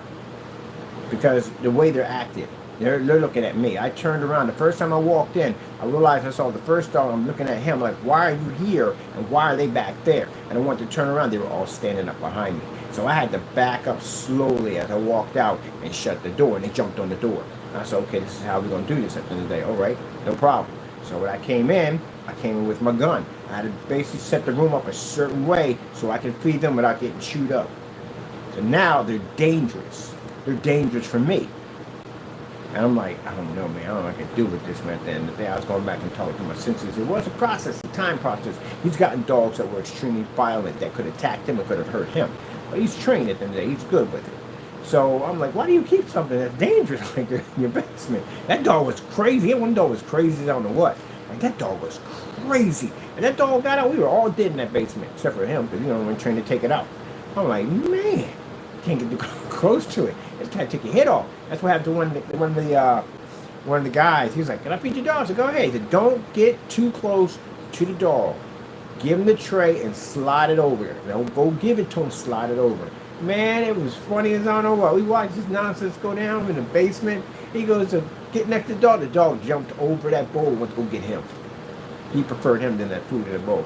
He's like, oh, man, why do you keep this? I said the same thing. Why do you keep it? He liked it because it's an ultra-aggressive dog. That's why he liked the ultra-aggressive dog. But he had to get rid of it because it was too violent. He could trust it. Usually those dogs, they put them down because you can't control it. But one day I came home and there were the police outside. There were police outside my building. And I'm like, what the freak is going on? Apparently, they put their head through the window and they were walking up and down because all the roofs are connected together from the porch. They were walking down, up and down, back and forth, looking in windows. They were hunting. And that's when the guy was like, what are they? Because he can look at them and say, they don't look right. I said they're Russian timber wolf and the red-nosed pit. He was like, what the freak was on you? Really? Why'd you make something like that? I thought it'd be a good idea. I mean, I thought I had this big old fluffy dog like you had in the never-ending story. I had no trying to be nightmares. And they said, what do you want to do? I said, put them down. And then I could do with them. They were violent. They were too violent. I was scared of them. You know? And the thing about it is, one of the things I learned raising pit bulls and other dogs, I'm probably interested about everything. But raising any kind of animal, if they know you fear them, you're in a lot of trouble. Because I had this, my sister's dog. Her dog came out one time, and she was violent when she came out. She was a tan pit bull, and something happened in the room, and she snapped, and I jumped back. But I should have held my ground, but I jumped back. And she knew I was afraid of her, because I seen the way she looked at me. I was like, oh, shit, I messed up. So anytime I'd be downstairs talking, she'd start barking. She would bark every time I started talking, like in a way like, I'm the boss. That's kind of felt like I say something. Usually with my dogs, if they hear me talking and they say, quiet, that's it. They shut it up. They shut it down. That's the end of it. But she didn't listen to any commands I gave her whatsoever. So I'm like, oh, snap. I showed fear at the end of the day. But I said, you know what you're going to have to do, man. You're going to have to get rid of it because it's no good. And that's what I had to do. They're not savable. You have to understand. For some people saying, but you could have saved it. No. There's certain dogs that are not savable. They're not savable at all.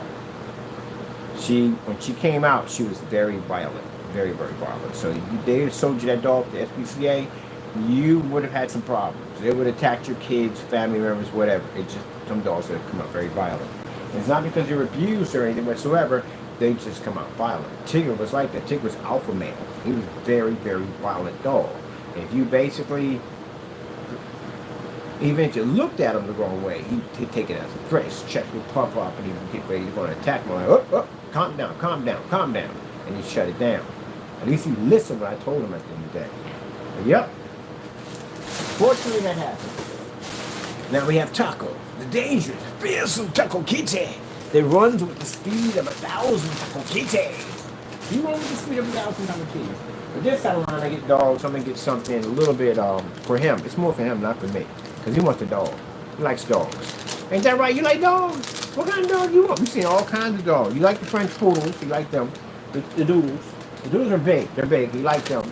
Because I have them in the bag. I set the bag down and they'll sniff their noses. He loves German Shepherds because his German Shepherd, our nephew's a German Shepherd.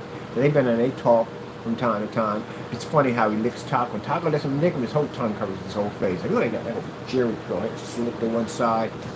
He likes dogs. He just loves them. He loves dogs. There's only a couple cats he'll get along with, but he loves dogs. So I figure out what kind of dog he wants.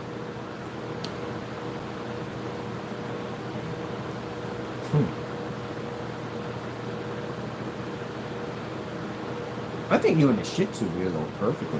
I think you too. You could be laid back. You and the Shih Tzu would be nice. I'm thinking about getting a Shih Tzu. I had a Shih Tzu once. I had a Shih Tzu. She was funny as on the what? It's funny because she walked herself. She literally get up in the morning and she just leave. We had a door. She'd walk out the door and we crack it open a little bit. Get up early in the morning, let that cool air get in for the sun, the heat come up, and we crack the door and she just leave out the door. You never had to walk her. She'd be all over the whole hood. Everybody knew who she was. Like, oh yeah, I just seen your dog on Diamond Street. Like, really? On Diamond Street? Like 5 blocks from the house. Like, really, on Diamond Street? Yeah, she's over there. Everybody knew her because they knew my sister. I told you the one you mentioned on YouTube. Oh yeah, he got to contend with that. Well, maybe she's in a good.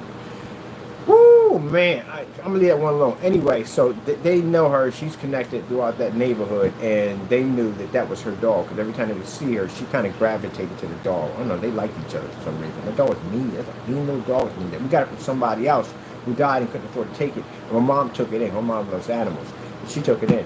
But we could pat it to a certain degree when snap at it, but from time to time, it get a little nasty from time to time. It would. So, yeah. It was an interesting dog, but for some reason it gravitated more to my other sister. They liked each other. Like, dog slept with her and everything. It wouldn't even bother with us.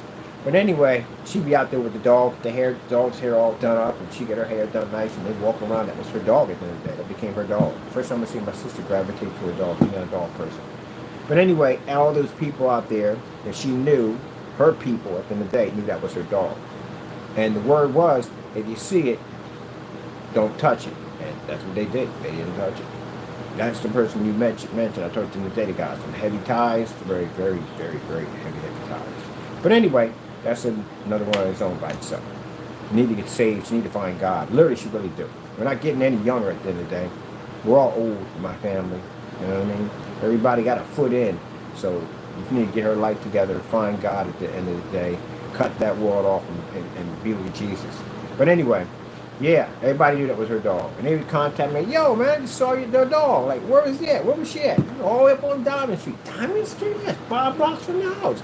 Yeah, she was walking around her little walk. Everybody watching, hey, how you doing, Tashi? Hey, Tashi, hey, Tashi. She like, just keep on walking. She was snobby, like, my sister's a little bit snobby. Walk in and come in the house, and it'd be freaking all night. And all you hear is, rah, rah, rah. Rah, rah, rah, rah, rah. She'd be barking to come in, like somebody come to get Tashi and open up the door. She walking, she had a little putter walk. She walked. She wouldn't even jump up on you and play with you. She just walked by. She's expected to come in, eat her food, drink a little bit, jump up on the couch, and go to sleep. Yep, that's how she was. Own little thing. But it was funny to watch. But that was her dog. I'm surprised she never got a Shih Tzu after that. She never got a Shih Tzu. They're both the same. Literally, the same attitude and everything. My sister is a high maintenance. She can be a little bougie from time to time. And that's how the dog was. The dog was just like that. They were both the same. All right. We're also getting some wording about Jesus. Talking about this, talking about that. Where in the world am I hooked up to my... Oh, I'm hooked up over there. Yeah, I had to paint the bottom half. I finally got all that painted in. Now we got hit with the screen paint. So I'm going to coat that whole thing in our new screen paint. Get all that blacked out again real nicely. And then my screen will come pretty soon. But that's not about that. Should we having that conversation? Sorry, Jesus. It's watch everything we're doing here is about Jesus. Our paints, our screens, all about Jesus. Because all this is my blessing from God.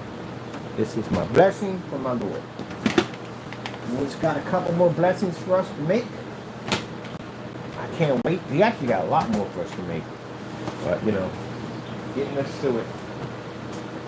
What's he doing? I want to do a projection for the floor. I got to wait for the surface again. We're going to do a floor projection. I miss that so much. I'm going to get my old projector. I got to get a lamp for that. Some of that lamp parts. And I finally found a ViewSonic that is going to be fantastic for doing what we need to do for that whole screen over there. Who was that? Oh, and the fans are going to be in today. So that means we're going to be working on the Gamer Box, which is right there. That's another projection screen right there, believe it or not. That's going to be a gaming projection screen. Oh, I can't wait to start working on these things. I was telling my buddy about this. And man, there's so much cool stuff we can put inside the screen. So this is going to be a projection screen that has stuff behind the back of the screen, and then you have these invisible panels across it. And the new panels coming in, I hope they're coming in today. I hope they're coming in today. These are the flex panels, the 24 by 36 are coming in. So by the end of this year, we'll have them available. But first, I need the seasons badly because I want to do demonstrations in the snow before I actually get these things on the market. I want tons of demonstrations on the snow. I've been dying all my life to do a Starfield demonstration in a blanket of white snow, and I'm finally going to get that opportunity to do so. I mean, most of the time when you're out in the snow, it's not even snowing, it's cloudy out there. So, I mean, this stuff operates in direct sunlight, so out in the cloudy, it'll run no problem. I'm building an outer box for the Cumi projector because that's what I'm taking out there, the Cumis. All right, people.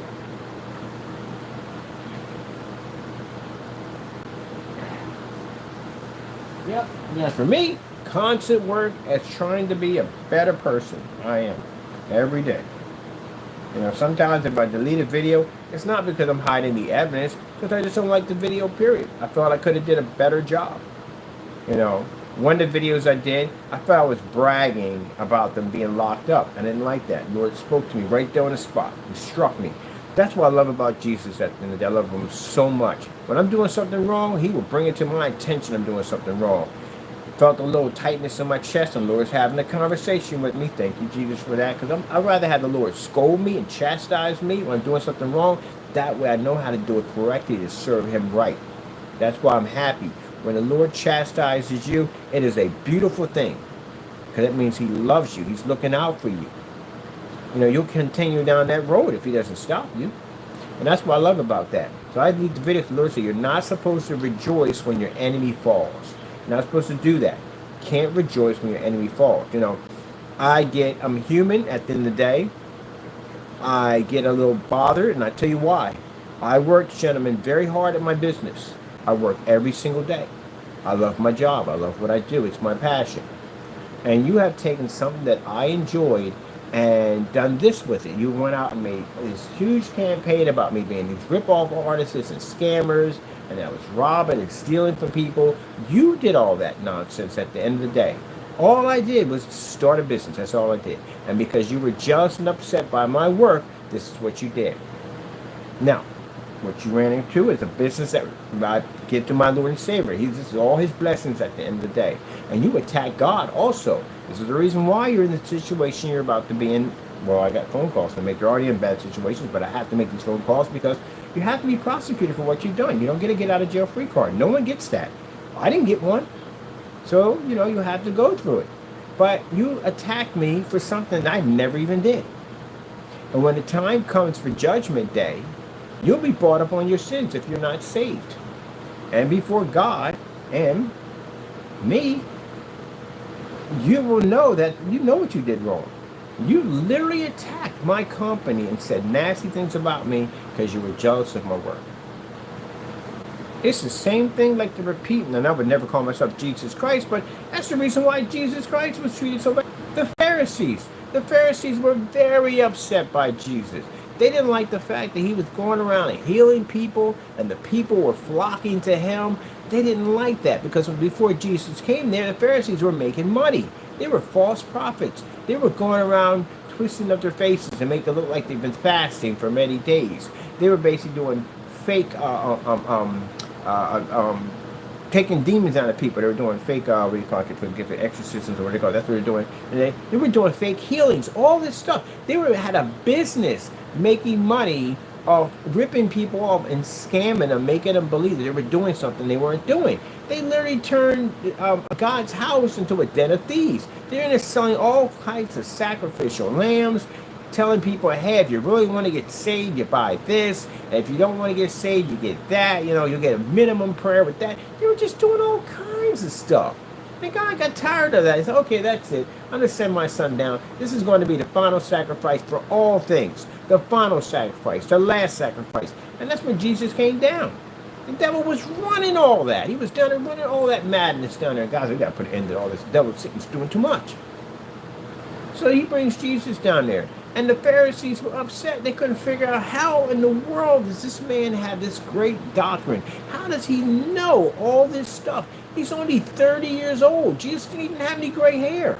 Back then, if a man had gray hair, it was considered to be his crown. It's knowledge, wisdom. You had gray hair. But he didn't have anything. He had no gray hair. He was 30 years old. He had dark hair. And everybody was looking at him like, the Pharisees were looking at him like, where's he getting all this from? Like, he never went to school. What school did he go to? Nothing. And they became obsessed. They became angry with Jesus. And they tried all types of stuff. They tried to make him look bad. They tried to make him look like he wasn't saying the word correctly. They tried everything. And it didn't work. Jesus saw through their evil ways. He was able to speak the truth. And they weren't able to figure it out. They couldn't get mad because the people flocked to him. They followed Jesus in huge, massive droves. They followed Jesus. And they were angry because they weren't making any more money. Because Jesus was basically, all the people were following him because he was the real deal. He wasn't a false prophet. And then when he walked up in the church, he beat those people. You know how upset Jesus must have been to grab a stick and walk into a church and beat. He wasn't hitting these people like he was beating the daylights out of them. He was angry and upset because you're stealing from my Father at the end of the day, Mr. Williams. Jesus doesn't like that kind of stuff. Any of these preachers out here that steal from God, they walk into a church and beat people up. He's upset. He's angry. You turn my Father's house into a den of thieves. How dare you? So yeah, they went through all that. They can't figure out how to trip up his words or try to make him look bad. So what's next? We'll kill him. But not realizing that the bigger picture of it all, he was there so they can have salvation. The very people that became jealous, the very people who wanted him dead, are the very people is why he hung on the cross, so they could basically be able to survive Satan's terror. That was causing them to do the things that they were doing. Yep.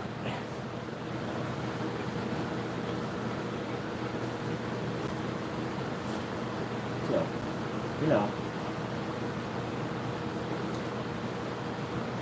Not only do you, when you listen to the devil and you do his work, you also disrespect Jesus in the same process.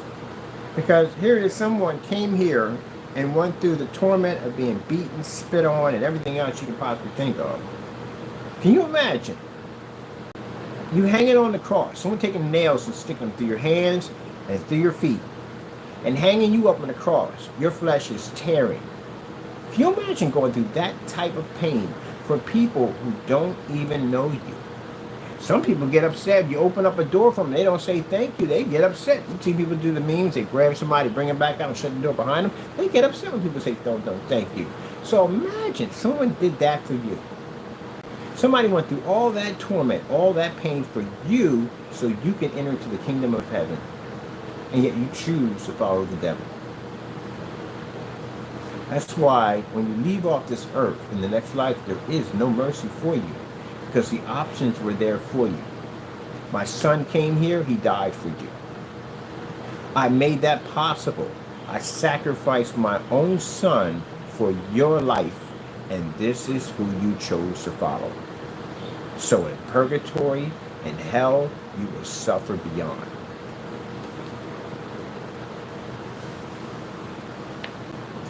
Some people I've met believe that hell is here.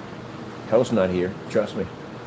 If hell's not here, then how come the devil's not? The devil's here at the end of the day. But if hell is here, that means the devil would basically be here in its true form. You would see a lot of demons all over the earth in their true form if this was hell. Why would they hide themselves from someplace that they live in? Why? It's easier to trick someone if you don't look what you look like. If I come to you and I'm something hideous of a beast, and I come to you as hideous as a beast, you're not going to listen to a darn word I say. You're too terrified of me. You'll be running away from me. I'm not going to be to collect you that way. But if I come to you, looking normal like everybody else, and you can't tell who I am and what I look like, even though I got an evil plot. Especially for you. So, if this was hell on earth, should we be seeing a whole bunch of demons running around in their true form? That would be absolute madness. So why would he be hiding himself from someplace that he's not, that he lives at? That's just the dumbest thing I've ever heard in my entire life. Oh man. Let me see. What do we got here? At least I don't have to be up early for the heat. You usually have to be out here for the heat. What are we hooked into? Over here. Oh, hooked over here. Oh, where's the phone at? Oh, phone's on the charger. Girl. Alright, let's get this together. Because we got phones on chargers over here. I want to see what time it is. I do want to go over to this spot. Maybe next week we can do a video over there. We'll do it over there. Hopefully, when I have these talks, hopefully someone hears this and they get saved and they get their life together. That'd be fantastic right there, Many times as I heard a preacher across the street talking about the Lord, I didn't listen. I didn't listen at all. Put my headset on, I blocked it out every single time. I didn't listen. And I'm glad I did listen. I'm glad the Lord didn't give up on me. I'm glad he didn't sit there and say, well, this one over here, I don't want him at the end of the day. The devil is a crazy thing. The devil will go out and have you do all this dumb stuff at the end of the day, and he'll go up to God and they're like, we don't want him over here. Look at the stuff he does. You don't want that. That's a waste of your time. Why even save that? Let me have it. You don't even say you be human. Let me have it. You shouldn't take him at the end of the day. Let me have it. But he caused you to do all that dumb stuff, and yet he's up there behind you going, oh, that's like somebody at your job tell you to do something that you know that's not right. They have you do something. They train you the wrong way. And then they go back and tell your supervisor, look at the dumb stuff he's doing on the floor right now. You got to fire him. That's the same thing he does to y'all. He'll go up there and tell you do some crazy stuff. You know what? Really? He's out there robbing the bank right now. Looking to kill 2 people already. You don't want that at the end of the day. You don't want that. Let me tell you. Oh, that's what you're following. So, And you send me letters and stuff and carry on that stuff. It doesn't discourage me because you see, I'm protected by Jesus. It's sad at the end of the day because I know the situation you're in and where you're going. And you can sit there and say all you want. You can talk about this, you can talk about that. I can't change that at the end of the day. It's where you're going. Well, I got lawyers. That don't mean jack at the end of the day. That don't mean jack at all. You're still going to go to hell. How's that going to work at the end of the day? I'm rich. Good luck taking that with you. I don't even know how that's going to even work in that world at the end of the day. No. None of that's going to work anyway. Period. Oh, look at you over here. Oh, you over here looking all kinds of extra lovings. Look at you. What do you want today? You want some tuna fish? I want you some can of tuna fish. Want some tuna fish? Yes. Yes, Daddy-O. I would like tuna fish. He wants tuna fish today. He's on the desk when he wants something. Hello. Would you like some tuna fish? I gotta sweep the floor over there. We gotta sweep and vacuum that whole section out over there today, so we can get that ready. So we're gonna sweep that section out. Taco, you gonna help me with this work today? We'll sweep the whole section out. We'll size up the desk. We need to size the desk. We'll get that ready for the paint job. And we're going to do, I gotta clean out the air filters. Gotta be cleaned up today. Is that right, Taco Bird? Taco Bird, have you heard? And I gotta get back into my freaking cyber something 77. I gotta get back and play a couple matches that I get that thing. Alright, people. Hope you have a wonderful and safe day. Careful out there. As I told you before, you got to pray over everything that you do. When you walk out that door, you got to pray. When you get up, you got to pray. You got to pray over your kids. You got to pray. Because the devil's out there waiting for you. He is. And you know what people always talk all the time about? God's out there waiting for you. He is. He's out there waiting for you. He's watching over you the whole 9 yards. But guess what? The devil's out there waiting for you. Also, too. Don't forget he's out there, too. Waiting for you. Look at you. Come on here. Give me, how dare you. Give me those cute little stretchy moves.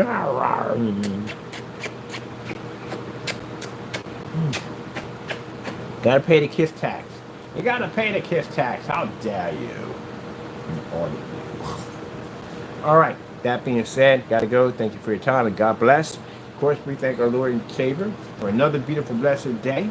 Hope it's a wonderful day. Hope it's a safe day. Get out here and get what I gotta get done. Gotta go. Thank you all and God bless. Jesus.